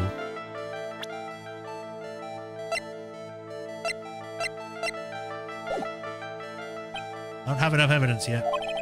Probably investigate, get more clues, and blah, blah, blah. Which is fine, but I will present Francisco. Nope. Alright. Well, I now need to leave and then come back to get the other person. Doesn't look like Mr. Scruffy Detective is here. Well, he's out there with the camera asking around at all the electronic stores. Then I'll make some salad for him for dinner. Looks like Pearls really appreciates what Gumshoe is doing for us. Mr. Nick? Yes? Where's the lettuce? I don't think I've ever bought lettuce before. Aw, I guess I have to give up on making a salad then. I mean, you don't need to have salad for lettuce for a salad. You can do it with cabbage or something. Guess the lack of lettuce is a kind of a problem. Back here we go. Get Matt in here.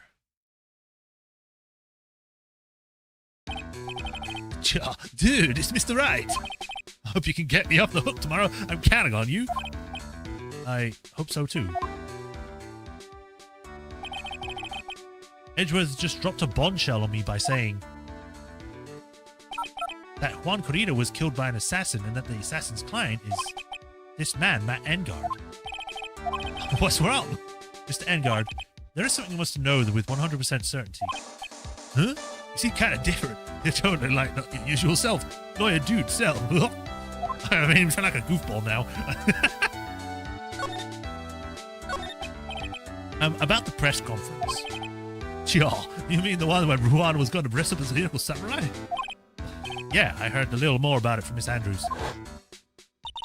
It looked like somehow Juan just had it in a secret. Forget it. That would destroy Matt's acting career had been revealed. I forgot to put the reverb up, and then I thought about it, and then I just went, yeah, it's great. It's just like a few words. Could you please fill me in on what the secret is? Please? Whoa! That is a 5 lock. I knew this was coming. Mr. Nick, don't tell me. Cyclops. You said a secret, right? Oh, but I don't have any idea what it is. Do you, dude? Did you know that Mr. Corrida and Miss Andrews' relationships? Oh, well, it was all over the tabloids, dude. Oh, but I don't know anything about the details. That's what you mean. Look, how many times do I have to tell you? I don't care what Juan did with his life. I said wife. Miss Andrews. She had a purpose in mind when she started seeing Mr. Corrida. Her mentor was Mr. Corrida's manager, and Miss Andrews was going to get Miss Celeste's impact some suicide note from him. Celeste? Is that jogging memories? Dude, suddenly I got totally hungry. You up for a pizza? My treat? Mr. Nick, what's a pizza? Is it a kind of pea, like a green pea? Pearl. Let's go eat one later, okay? I got caught up by the pizza dude at the shop. That's too bad. Oh, well, how about we get off topic, our minds off this topic, and talk about something else, okay? Mr. Engard, are you connected to Miss Impact's suicide in some way?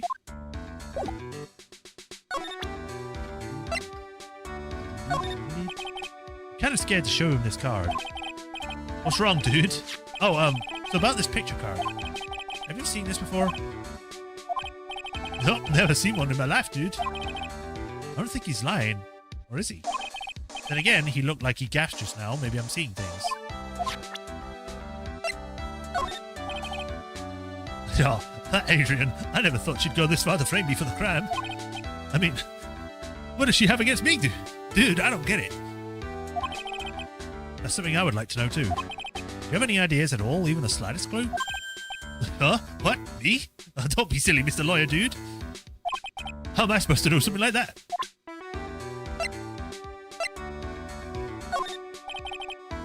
Listeners, I want you...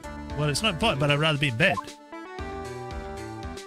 If I don't get my 12 hours of beauty sleep, my skin's gonna wrinkle up like a prune, dude. You know, he's right, Mr. Nick. Your skin's kind of drying up here and there. I swear, after this case is over, I'm gonna get lots and lots of sleep. About this. Mr. Nick, you can't. Huh? Miss Andrews says she doesn't want anyone to know about that, remember? What's that? Oh, this, nothing. It's nothing, really. I forgot about that, actually. I actually really forgot. Mr. Engard? Dude, I know I asked you to be my lawyer and all, but I don't think I have anything to tell you. I don't have to tell you everything and everything. What do you mean by that? It just means I don't have to tell you everything, dude. Okay. I think we did this. Whoops. Look at my badge.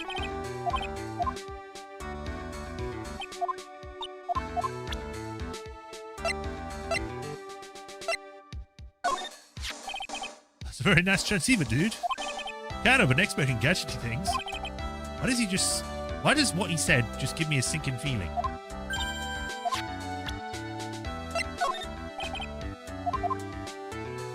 Beep boop, beep boop.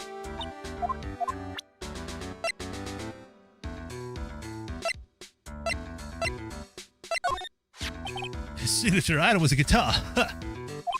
I mean, dude, what kind of ninja carries a guitar? I'm not sure. I'm not someone who would know. Dude, I'm just such a kid thing to do. I mean, it's just my opinion and all. Isn't your show a kid's show too? Alright. It's true we debuted at the same time. So that's why people were always comparing us. But I didn't care what people were saying because he wasn't even close, dude. I mean, I won every contest we ever had, hands down. I don't get it. Why would she want to frame me? I mean, I've never done anything wrong to her, dude. Mr. Engard sounds pretty sincere and he seems trustworthy. So I have to find out what Miss Andrews' real intentions are. Mr. Engard? Okay, so it's the same as when I showed him the actual thing.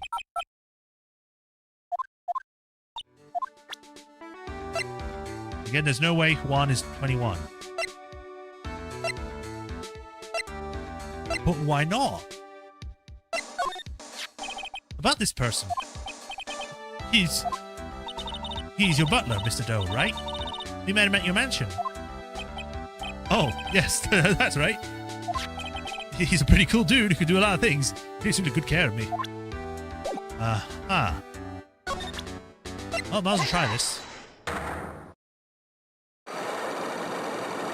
Bang, bang, bang, bang. Yours is so hard. Like, you got 5 locks. That's secret. Now, let's hear what this secret of yours. What if Mr. Carida had been successful in his plan? What would he have disclosed? Yeah, I told you before, dude. I don't know. I don't know anything about Juan, okay? Look, Mr. Wright, I can keep on saying it until I'm blue in the face, but I totally didn't pay Juan any attention the whole time that night. I mean, come on, I was in the middle of a nap. Don't lie to me. Huh? I know you paid close attention to Mr. Carida, especially on that night. No, I don't.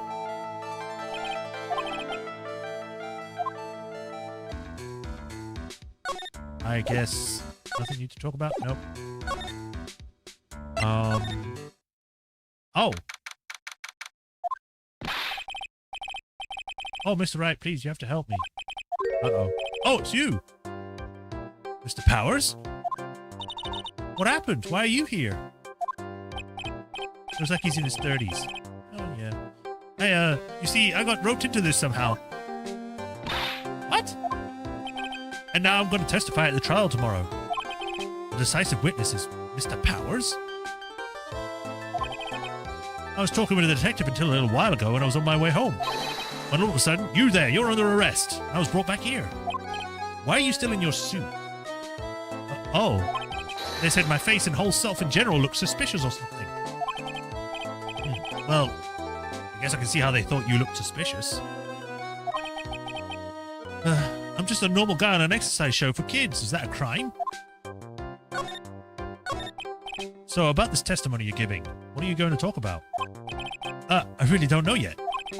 But it sounds like I saw something pretty important from what they tell me. You saw something important? What was it? Well, the detective told me not to talk about it. You can't tell anyone, especially not that lawyer, he said. Who do you think he is that lawyer the detective was talking about? I'm going to take a wild guess and say it's me. Yeah, you got it. Mr. Nick, Mystic Mary and myself are the only two allies in this whole world, but it's all right. Ouch. I don't really have a lot of friends, do I? This is going to do a lot of damage to Matt, you know? Because he's got the refreshing like a spring breeze image going. But what is he really like? Well, let's see. Matt always been kind of a player with women. He would never really turn a pretty face away, if you know what I mean. He'd always say, it's just a game, to justify himself. What? How horrible, that's unforgivable. How? Sorry, I didn't mean it to offend you. But you know, he said that. He once said that there's only one person in the world who won't swoon over me. One person who wouldn't swoon over him? His manager, you know? Miss Adrian Andrews. Why is Mr. Powers suddenly looking kind of energetic? Ah, you see, I'm actually a sucker for gossip. I mean, celebrities in their world have this dazzling sort of image, right? Dazzling sort of image, but aren't you a part of that dazzle, Mr. Powers? No, I'm more of a hairy, sweaty, smelly, brutish kind of guy, you see. But it's okay, really. I get to hear plenty of gossips about a lot of other stars around me as things happen.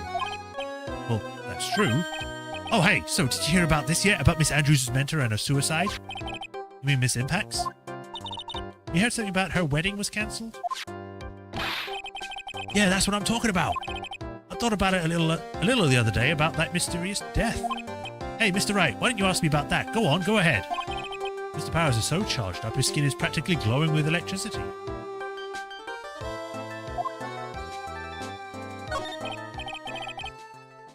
Hey, so have you heard this? Celeste left a suicide note. And they say that Juan went and hid it. We heard about that in court today. But there wasn't any actual proof that she had left a note. Well, this is what I think. I think that something bad was written in that note. Something bad for Juan, that is. Something bad for Mr. Corrida. Why do you think it's so? Well, before she died, Celeste talked with a few of her friends. And she said, it looks like I got caught up with a truly insidious man. A truly insidious man? Did she mean Mr. Corrida by that? Well, there is no one else that fits the bill, right? And that would be reason enough for him to hide the suicide note. I see. Well, that's some good info, thank you. You're welcome. Mr. Engard and Mrs. Andrews. Miss Andrews. They're both at the detention center right now. There are still things I don't understand or know about for sure. I'm sure. I have to get the two of them to tell me everything. Mr. Nick, your phone. Hey, that's a Steel Samurai theme song, isn't it? I don't like the sound of this ringtone right now. It sounds kind of ominous. Yeah, I know. Hello? We're in trouble now, pal. Oh, I'll be back at the office really soon. What's wrong? Something really unexpected just happened. Someone else got shot. Mr. Edgeworth, Edgeworth? Anyway, hurry up and get back to the office, pal. I don't know what's going on, but I'll tell you when I get there. Hello? You got cut off. What's going on, Mr. Nick? Don't you said we need to get back to the office right away? Then we should hurry back. I'm scared to go back. What are you talking about, Mr. Nick? Pull yourself together. Maybe it'll be good news. Somehow, I doubt that. I'm imagining, like, the assassin tries to kill Edgeworth, but Edgeworth is just such a badass for no reason that he just, like, dodges and, like, throws the killer onto the floor or something. And they have this big epic battle, and he manages to fight off the assassin, who then runs away. It's like, he didn't know the lawyers knew judo, or something.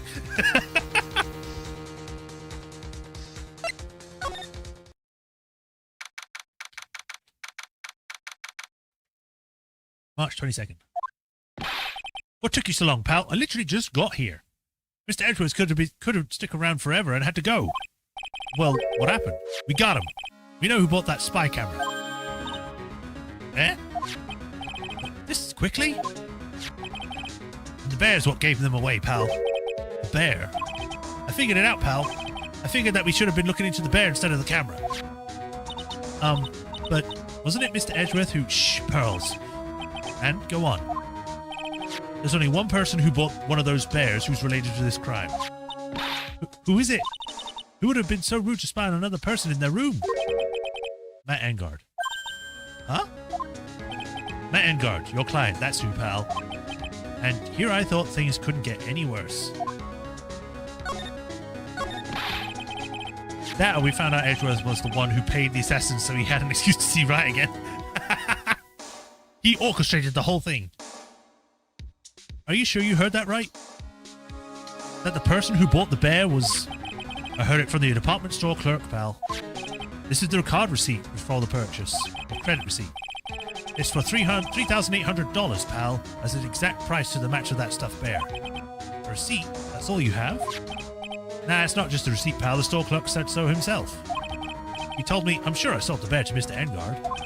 I mean, the clerk even got Mr. Engard's autograph out of it, pal. So I'm sure the person that bought the stuffed bear was Mr. Engard himself. But my side is failing me. This can't be.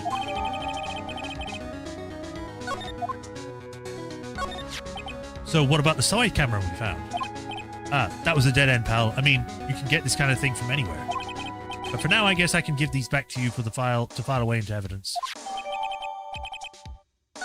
We filed into the court record. I know you don't want to give up, pal. I didn't think it was possible. The person who put the spy camera in Juan Corrida's room was Matt Engard. Why? Why would Mr. Engard do something like this? I bet it was to catch Mr. Andrews and Mr. Corrida in one of their rendezvous. I bet is not good enough for me. I have to know the absolute truth behind this camera. Are you going to see him, Mr. Engard, I mean? Yes. I'm scared, Mr. Nick.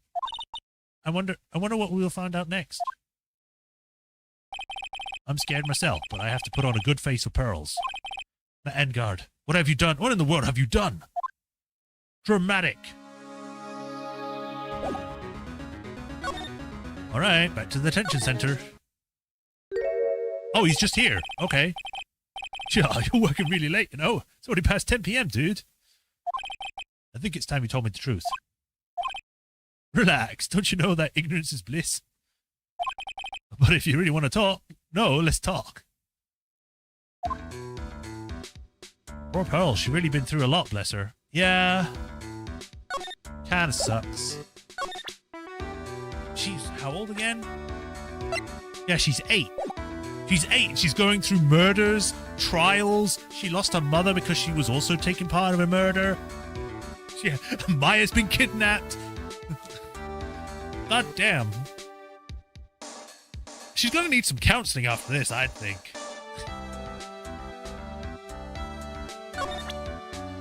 Here we go. We can skip what he says because we've already done it up to the point where we present evidence, so... Bam. You pay close attention because you bought the camera set. Someone used this camera to secretly film Mr. Corrida's room that night of the murder. I thought Sherry from Resident Evil 2 had it rough. Oh, well, now, okay. Now you're like comparing apples to oranges. The stuff that happened to Sherry is probably worse. Because, you know, seeing zombies, people being eaten, literal apocalypse to her. To be honest, I think Sherry had it worse. Especially considering she almost died. So, but I get your point. Where was I? Oh, yeah. The night of the murder. Secretly film? What? Sure. Okay, that was a stretch. And then they sent the images the camera took with this transmitter. Oh, wow, but dude, where was this camera you were talking about hidden? Take that! The spy camera was hidden in this bear's eye. A bear that was supposedly to be a present from a fan. Huh. I guess Juan had a few of those kinds of fans too, huh, dude? Actually, I would say that this bear was a present from a fan. Huh. Sure, dude? Who else could it be from? The person who gave this bear to Miss Corrida was you! Take that! Mr. Engard, don't you know this bear from somewhere? I don't think I've ever met Mr. Bear before, dude. Ah, but he says he knows you. How could you forget such a great friend? Sure, what else did the bear tell you? He says that the one who put the camera in his eye was you, Mr. Engard. Sure, if I didn't know how you work in court, I'd say I was in some serious trouble. Come on, this is all some joke, right, dude? You're just pulling my leg. I see you're not ready to give up your secret yet. Well, do you have any proof you want to show me first? Here's proof that you put the camera inside the bear. Take that! I have it right here. 1 credit card receipt, Mr. Engard. It's from when you bought that stuffed bear. Sure, dude, all you can tell from this is that I spent $3,800. I go to that department store all the time, okay? It's $3,800. This could have been the toothbrush I bought at that one time. There is no way you can buy a toothbrush for that much. A $3,800 toothbrush? It's ivory. It's got all the elephant hairs for bristles. Ugh! Why would you want that?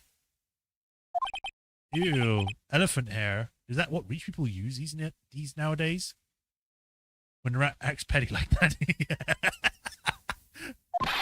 Anyway, the store clerk clearly remembers you and your purchase. After all, you even gave him your autograph, didn't you? Dude, you should have said that earlier. There we go, just 3 more. Ugh. So I could ask you one question? Yes? You're my lawyer, right, dude? So, if you are, then why are you looking into this stuff like that? Because if I don't know the truth, I can't help you. Sounds more like a stupid lawyer talk to me. Hey, let's stop talking about this, okay? No, not yet. I haven't asked you why you set up this camera yet. And what your secret is, of course, it would have to be strictly confidential. So, what are you going to do now? Honestly, never say never when it comes to the rich, money, and stupidity. Yeah, true. I'm going to find out because I want to know, because I must. The reason you hid this camera in Mr. Karida's room and filmed it in secret is... it was a scandal, wasn't it? Take that! Adrian Andrews. There is a rumor going around that Miss Andrews and Mr. Karida were having secret meetings. You, who was keeping tabs with Mr. Karida, you were going to reveal this as a fact and turned it into a scandal, isn't that right? Dude, you can be such a moron. Huh? Oh man, Mr. Lawyer, dude, that kind of scandal. That's the good stuff. That's what they call industry juicy. Well, that's what they call in the industry juicy. The good stuff. Juicy? Look, we can get publicity without spending any penny on that, spending a penny on that kind of stuff. I mean, if people stop paying attention to us, then it'd be end, dude. Too bad that wasn't your intention. What are you talking about? I wish your reason for spying was something so innocent, but it wasn't. You didn't spy on Mr. Creeder because of Miss Andrews. And there's only one reason I can think of it for you to do such a thing.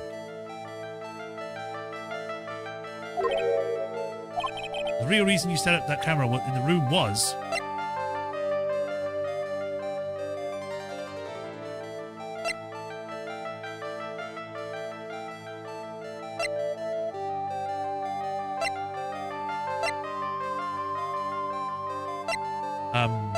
this one?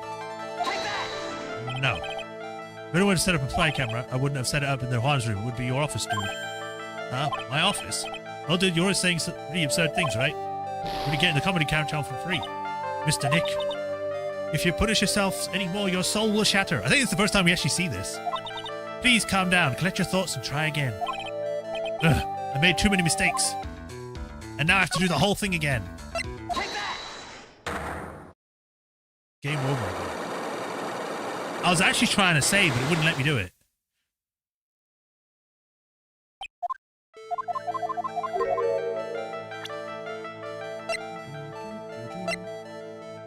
Take that! Skip. Take that!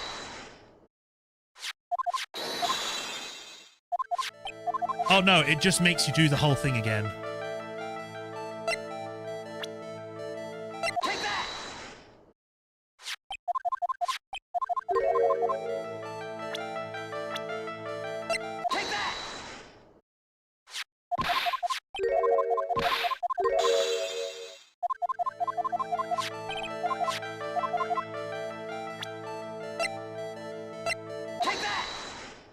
God, there's so many things I have to present to get to the point where I was before. The real reason was for the murder. I guess the transmitter could work? No. Good job, Sean. You made me do through the whole thing just to do the wrong thing again. It's your fault. Get out of here. God. Maybe I should present the card or the camera again, because it says it's the actual time on it.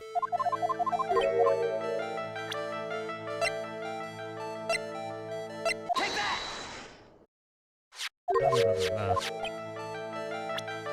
Take that! My plan worked. You're here to sabotage me. Take that!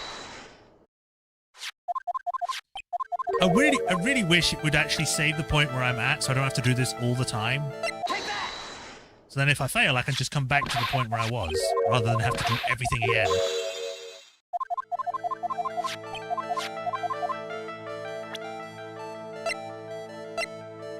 Take that!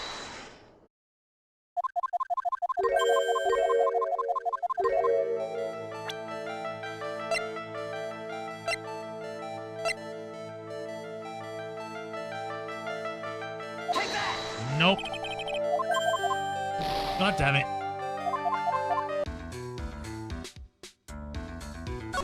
At least you can skip to the dialogue, yeah. Take that! I just wish it was faster, because I have to right-click to do it. Yep. Locks. Come on.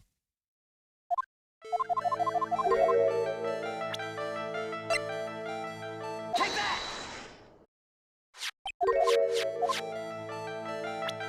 Take that!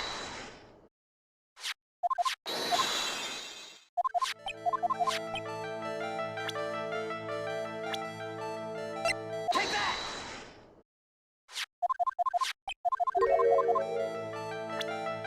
Really is the definition now, presenting random evidence to get until we get the correct one. Yeah. Take that!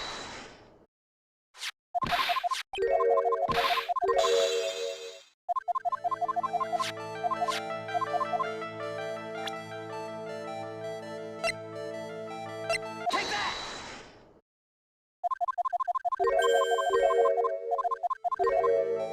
The real reason you set up that camera in Mr. Kurita's room was...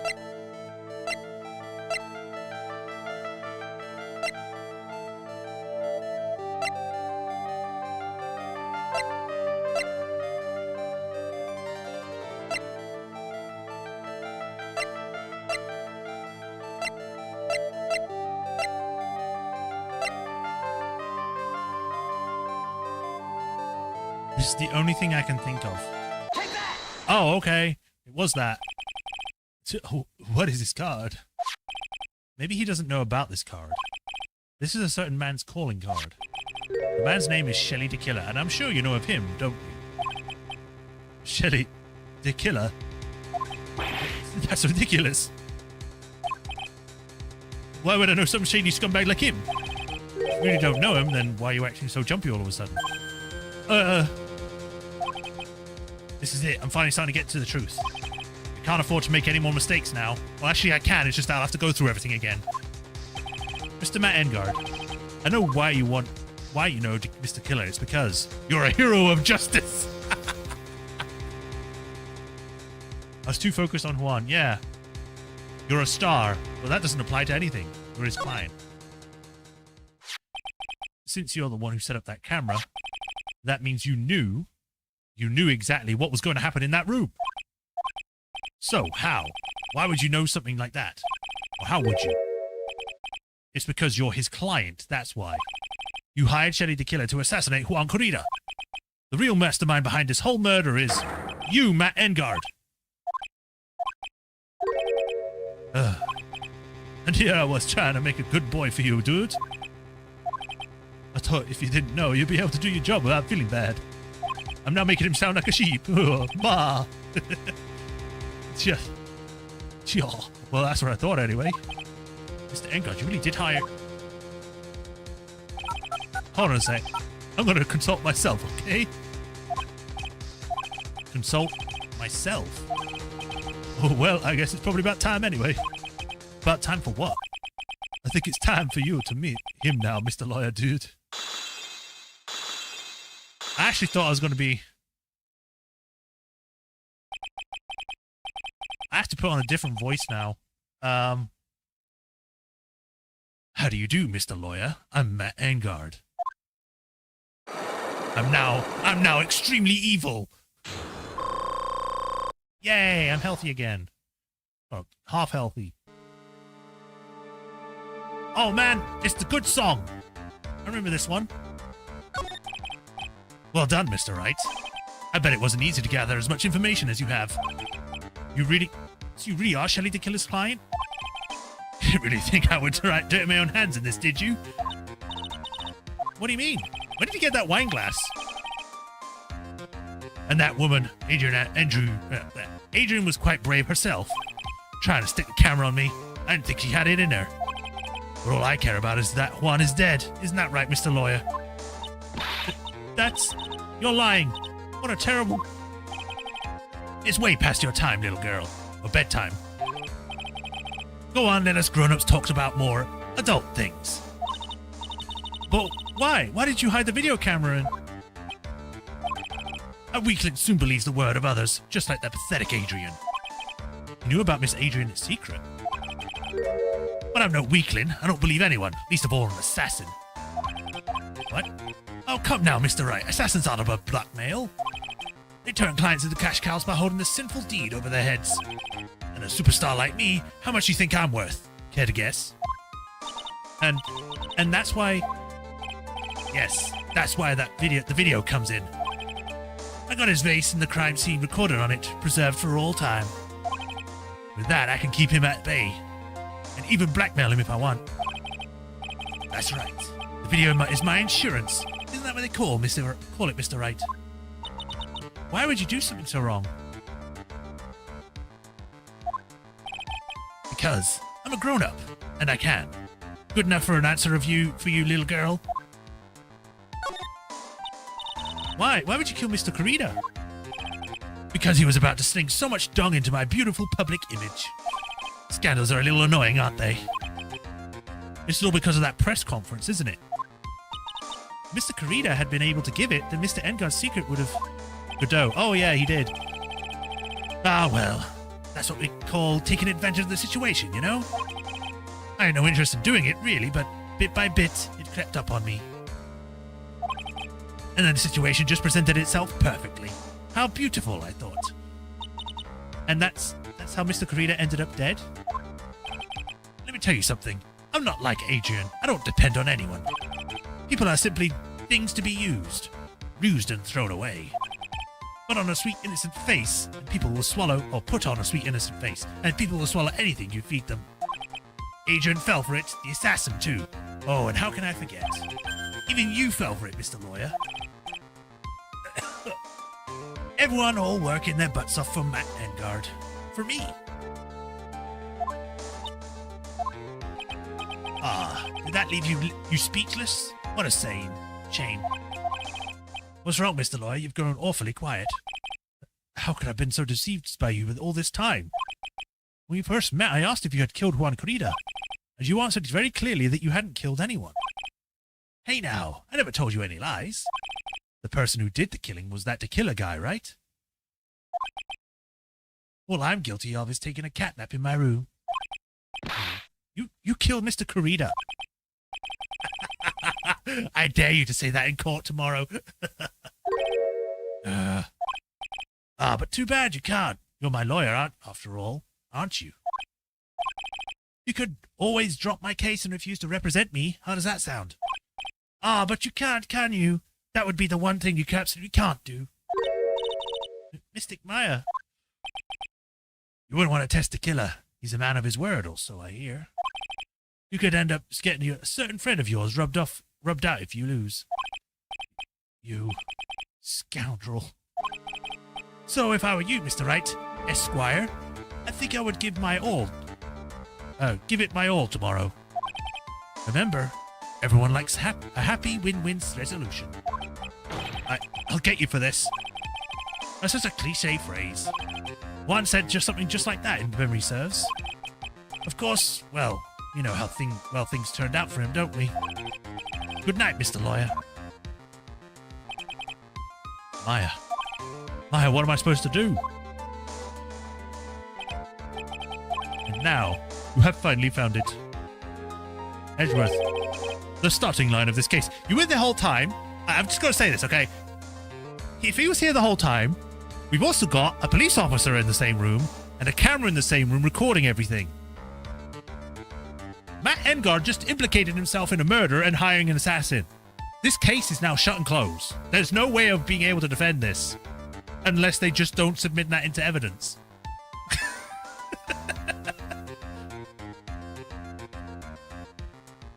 The starting line of this case. Edgeworth. I don't care for the horrid atmosphere here. Let's return to the precinct. March 22nd. Well, Wright, what are you planning to do?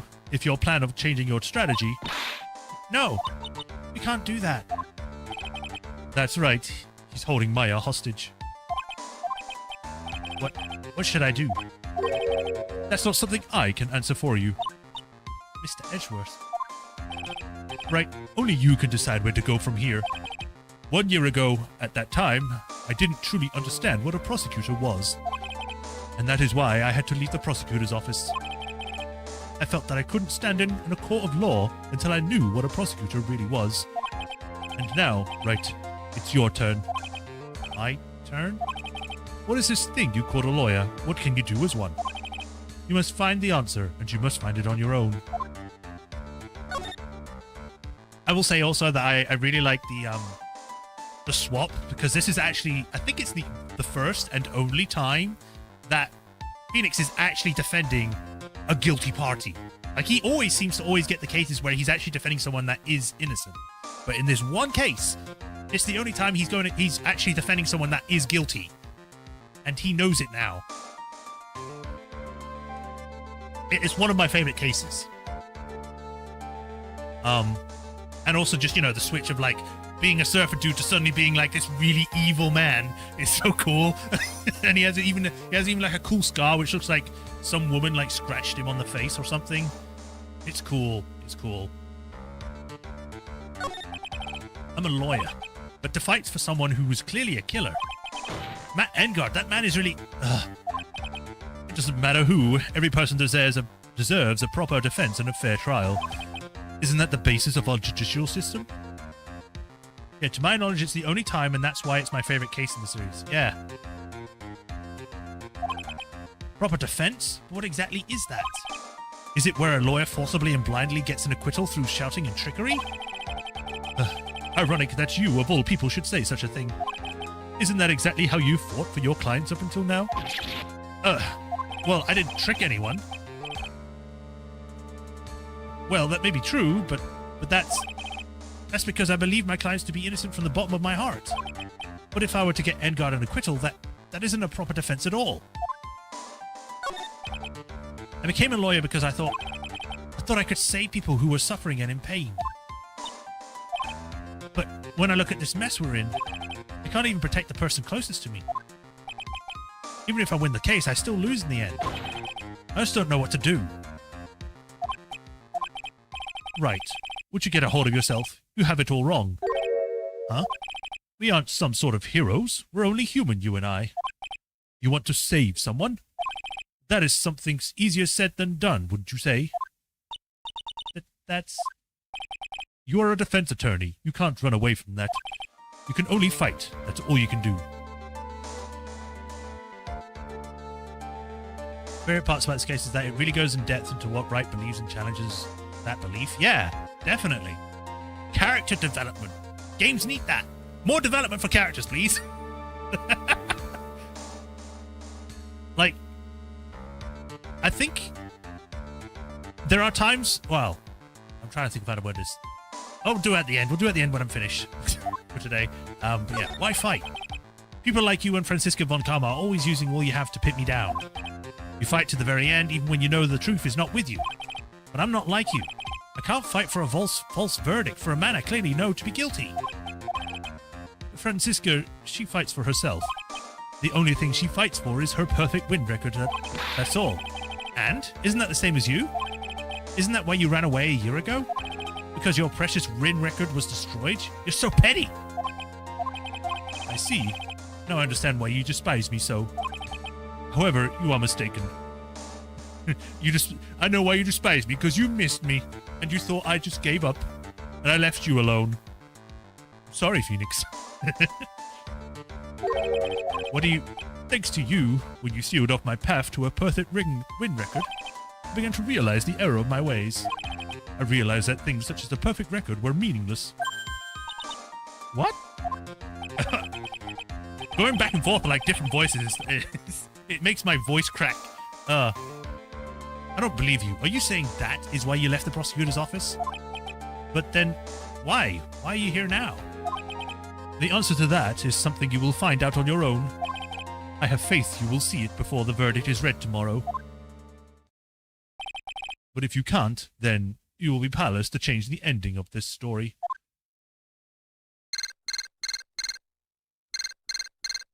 Beep, beep, beep, beep. Mr. Nick, the transceiver. I'm sorry for what happened earlier. Now then, Mr. Attorney, do you wager you can obtain acquittal by tomorrow?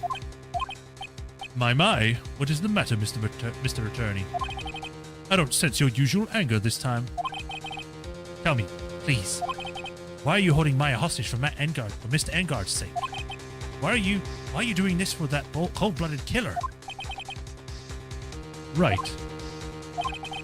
Please do not misunderstand things. He is my client. Don't toy with me. A man who hires an assassin is just as much of a killer himself. Did Edwards just break the fourth wall? Maybe. I believe you were asking me for a reason as to why I'm doing what I am. Yeah. This is what I like to call my aftercare. What the heck is aftercare? My name carries a certain amount of honor and dignity, Mr. Attorney. I take great care to ensure that no suspicion falls upon my clients for my handiwork. That is what is called client relations, and it is a part of an assassin's duty. An assassin's duty? We were unlucky this time, and my client was arrested as a suspect. As a result, I did what I had to do to enlist your expert help, Mr. Attorney, and to ensure that you would never do anything, you would do everything in your power to the very end. What is your name?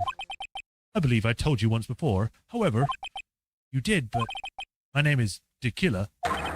Shelley DeKiller. You're Shelley DeKiller? Please keep in mind, you do not have too much space to maneuver with me. As a DeKiller, I always finish what I set out to do.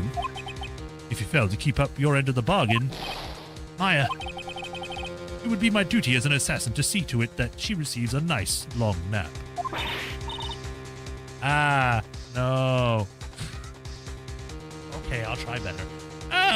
No! I can't do it I can't do a certain tone of voice while also trying to scream about it. There you go, that's the best you're gonna get. Now then, if you'll excuse me, if someone wants to trace the signal back to me, it would be quite troublesome. Cat! Mystic Maya! Mystic Maya! There's a lot when the DeKiller is more appreciative of Wright's skills as an attorney than anyone else. Yeah! We should meet more assassins. I don't know what to say. Edgeworth! Did you hear that at the end of the transmission? Huh? Oh, that. It sounded like a cat. A cat? It can't be that cat, can it? What is it? I think I know where Shelley DeKiller is holding Maya hostage. Edgeworth, have all the units head to Engard Mansion immediately. All right, you hurry over there as well, then. Yes, civilian, head over to the dangerous area. Get yourself shot. Don't lose hope yet, Pearl. The fight has only just begun. Yeah. This song reminds me of like the motorcycle scene chase now from Final Fantasy 7. That's probably why I like it, to be honest. Living room. Maya!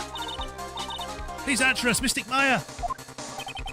We have this area completely surrounded. There is no way for him to escape. Assuming he's still in the area. I can't believe it. That butler, all this time he was DeKiller. He and Engard were working together all this time. I'm sure they had worked out a contingency plan ahead of time. Why is there a bear here? Oh, it's a figurine of a bear. I just realized we just took Pearls to probably a dangerous scene of an assassin. No one's questioning it. But there are a lot of cuts in it for some reason. Figures have been added into the court record. Bear? Isn't that more of a thing for Mr. Corrida? Why would someone like this be here? Right, look down. There is a pet door installed here. Ah, I'm sure that's the one for Shu. Do you think that this came through that little door? This door, it's locked. I don't know how you would... It's kind of hard to do a posh voice while also trying to be assertive or something.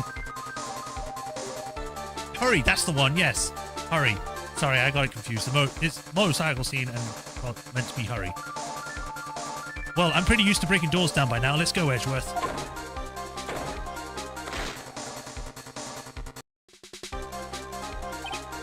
Ah, there's no one here. From the looks of this room, I would say this is Engard's private lounge. Look at this, right?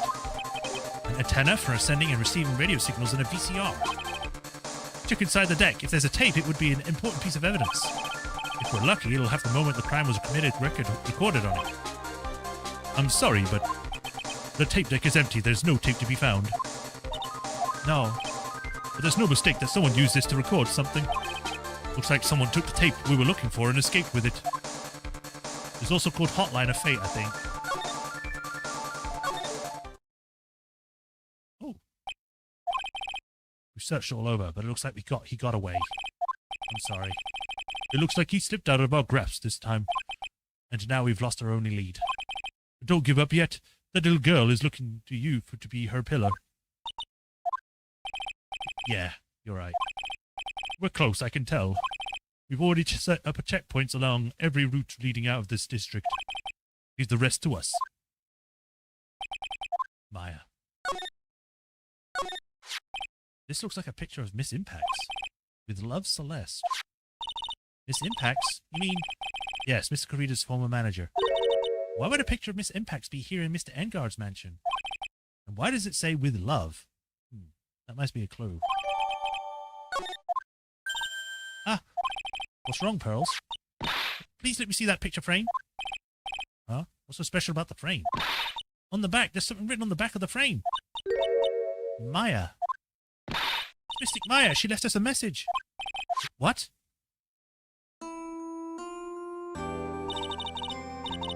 I thought you'd come. I knew you would. Now listen up. Better get Engard a guilty sentence, okay? If you get that creepy slime bag and not guilty, I'll never forgive you, ever.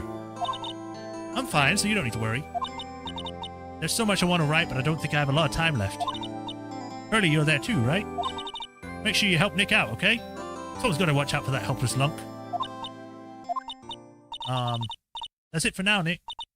I guess I'll see you later. That's... No! Mystic Maya! Right. What's wrong? Why the blank stare? Oh, nothing. We searched the house and this is the last room. Looks like he eluded us. Yes? Edgeworth, yes? As far as clues go, I think this is about all I'm going to get. But I'm still short one last thing. And what is that? I mean, Maya's not wrong. Pearls can always channel her. I mean, yeah. But wow, way to take that to a bad place. If Maya's dead, just channel her. We'll get the information from her. It's Andrew's Cyclock. If I could just find out what that secret she's holding, then I think I stand a chance in court tomorrow. To blow this case wide open and expose the truth. I think I know what you're thinking. I'll contact the detention center. Thanks, Edgeworth. Well, let's go, Pearls. It's time to open up that last lock. Just saying. Good evening, Mr. Wright. What's wrong? You look ill. Miss Andrews, I have come to remove your Cyclock.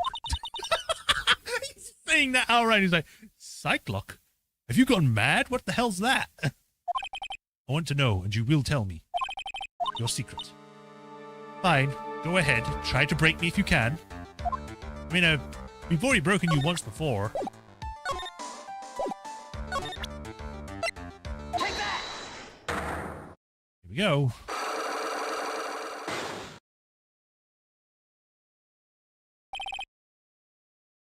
Why frame him? The way you frame Mr. Engard for the murder. Wright is officially done now. Lol. Yeah. I've already told you countless times it is because I thought Matt was the killer. No, that's not it. I know you have a personal reason to dislike Mr. Engard. Miss Andrews, you may think I didn't hear it, but I know you said something earlier. You said revenge. So you were saying I was taking my revenge out on Matt, and that's why? What an absurd idea. I don't have anything I would want to get revenge for. Miss Andrews, a woman who lives by depending on other people. There's something I want it past. Where is Miss Impacts? I was going to say it was John Doe, but it's not. Take that! Celeste. There is only one person that could cause such strong feelings and even revenge. And that is Mrs. Impact's suicide. What are you trying to say? Celeste was Juan's manager. On top of that, the one who hid her suicide note was also Juan. What does this have to do with Matt? You're right, you haven't mentioned him yet. But for you to hate Matt, Mr. Engard, it would have mean that he must have had some relation to Miss Impacts and her suicide. Can you explain to me what the relation between Matt and Thingy is? I think this? Take that! Yeah. This. This is a photo of Miss Impacts, correct? She looks younger than when she passed away, though. With love, Celeste. This is Miss Impact's writing, isn't it? Where did you find this? No, that's all right. It was a rhetorical question. Yeah, it is. I found this at Mr. Engard's mansion. And after all this time, the last remaining secret has been revealed. We broke her, we broke her, everyone. Good job. She now is insane because we broke her mind. Why frame him? Celeste, she was supposed to get married to Juan. Yes, but I heard it didn't work out. Because Mr. Carita didn't want to get married to her anymore, right? Yes, because of Matt. But because of Mr. Engard? What do you mean? I think I see where this is going. Celeste, she was Matt's manager a long time ago. She was the happiest woman in the world at the time. I was working part-time back then, and I often saw the two of them together. So that's why. With love, Celeste is written on the frame of that picture. They were a couple, weren't they? It wasn't anything as splendid as that. Celeste was being used, toyed with until she was thrown away. That's so horrible. Matt's entire image is built around how nice and wonderful of a man he is. A scandal would have destroyed that. Which is why Celeste, in her kindness, moved over to Worldwide Studios. And that's where she met Juan. She seemed really happy with him, even happier than when she was with Matt. Celeste and Juan were such a good match that they were even planning to get married. And then, it was suddenly called off. On the night Juan called their marriage off, Celeste, she killed herself. And that's why I framed Matt. It was a revenge for Celeste and for myself.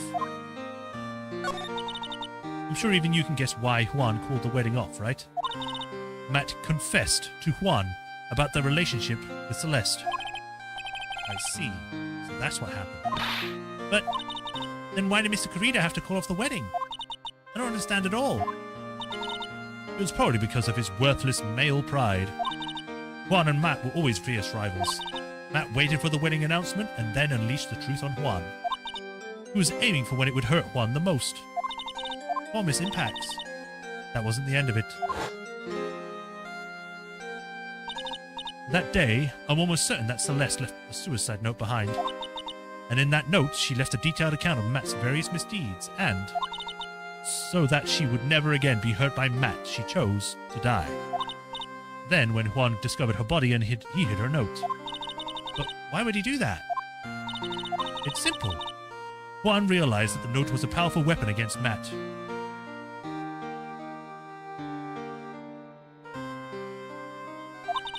And it would be especially damaging to his refreshing like a spring breeze image.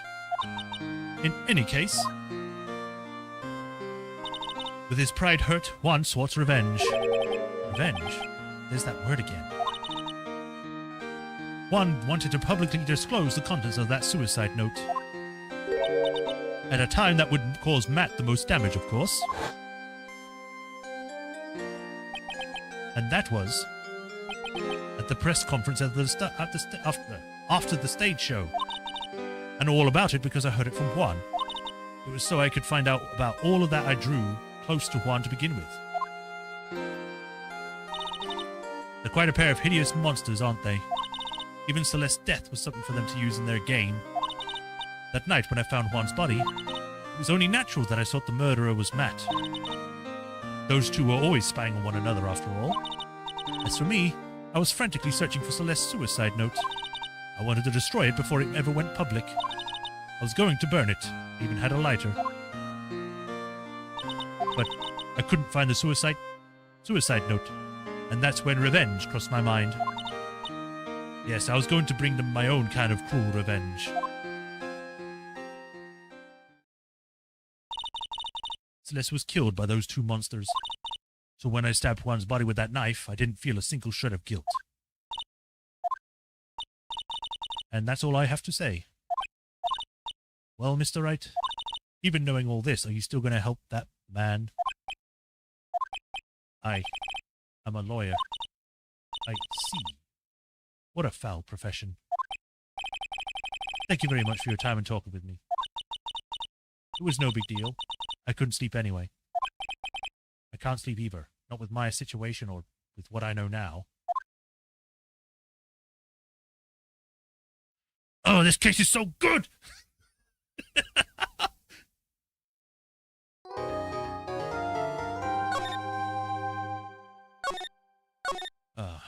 All the fact that Juan got second even in love. Yeah, it's kind of a case of like, they're always having a rivalry, and it always ends up that Juan is the one that comes second. Like, he always loses against Engard.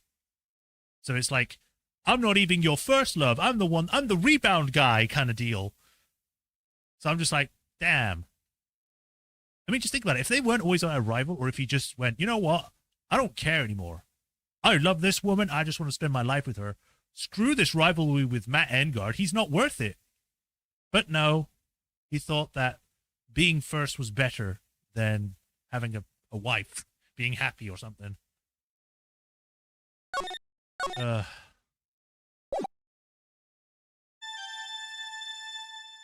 Oh. We're back to beginning again. How did I get up into this mess?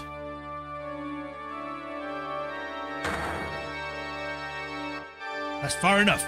We can't run forever, Mr. Phoenix Wright. The evil judge has arrived. What have I done wrong? I cannot allow you to go on like this. But I'm just a simple defense attorney. Silence! You are no longer worthy of your title.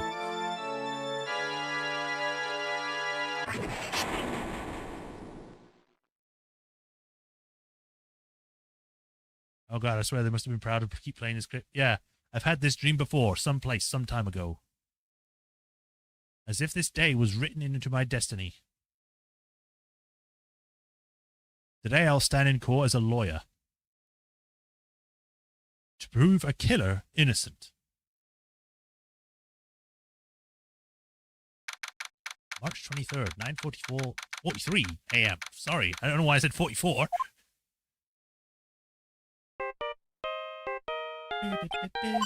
Alright. And I think, yeah, it's 2 hours. So we are good for today. We'll stop there and pick this up next week. What a cliffhanger, eh? We find out that the person that we're defending is actually the killer. And we're kind of stuck and have to try and prove him guilty. Otherwise, Maya's, you know... We ended up finding all this intrigue, character development, delving into stuff. I think, out of the games that I've played of the Phoenix Wright series, I think this is the darkest the series gets, or has gotten, or at least it's one of the darkest cases. I think at least one more gets even darker, or just as bad. But I really like this case. I think a lot of people do. I think a lot of people think it's the best one. And I could definitely see that, because it's definitely one of my favorites. Let me just catch up on chat for a second. And to think the case was made within 8 months time period alongside 4 others. Yeah. It's it's surprising how much they managed to get out of something from a DS with the limited amount of resources they had. Because I think the first game was something that they just put together because I think something about their studio was being closed or something, and they just let's just make one last game and you just go out with a big hurrah or something. And it was so successful that they actually managed to save them. I'd have to actually look it up. I might be wrong on that, so don't take my word on it. But I think that's what happened. I believe I said I was gonna look up something before, but I don't know.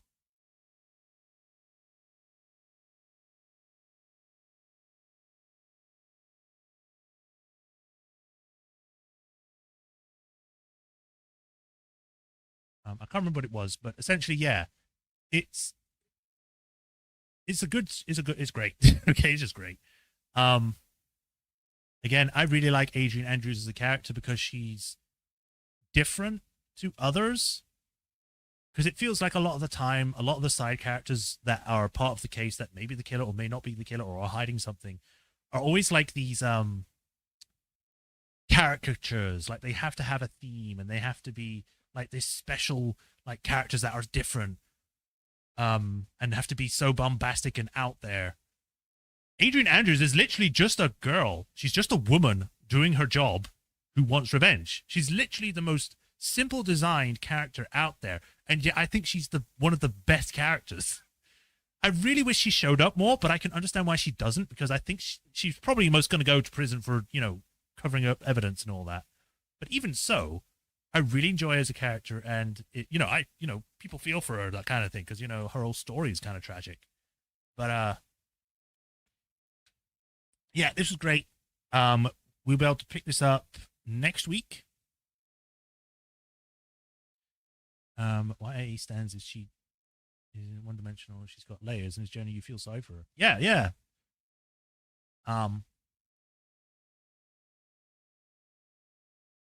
Where was I? Oh yeah. So we'll pick this up next week, Wednesday. Tuesday we'll be back with more Baldur's Gate. So tune in for that. If you want to, I enjoy it, but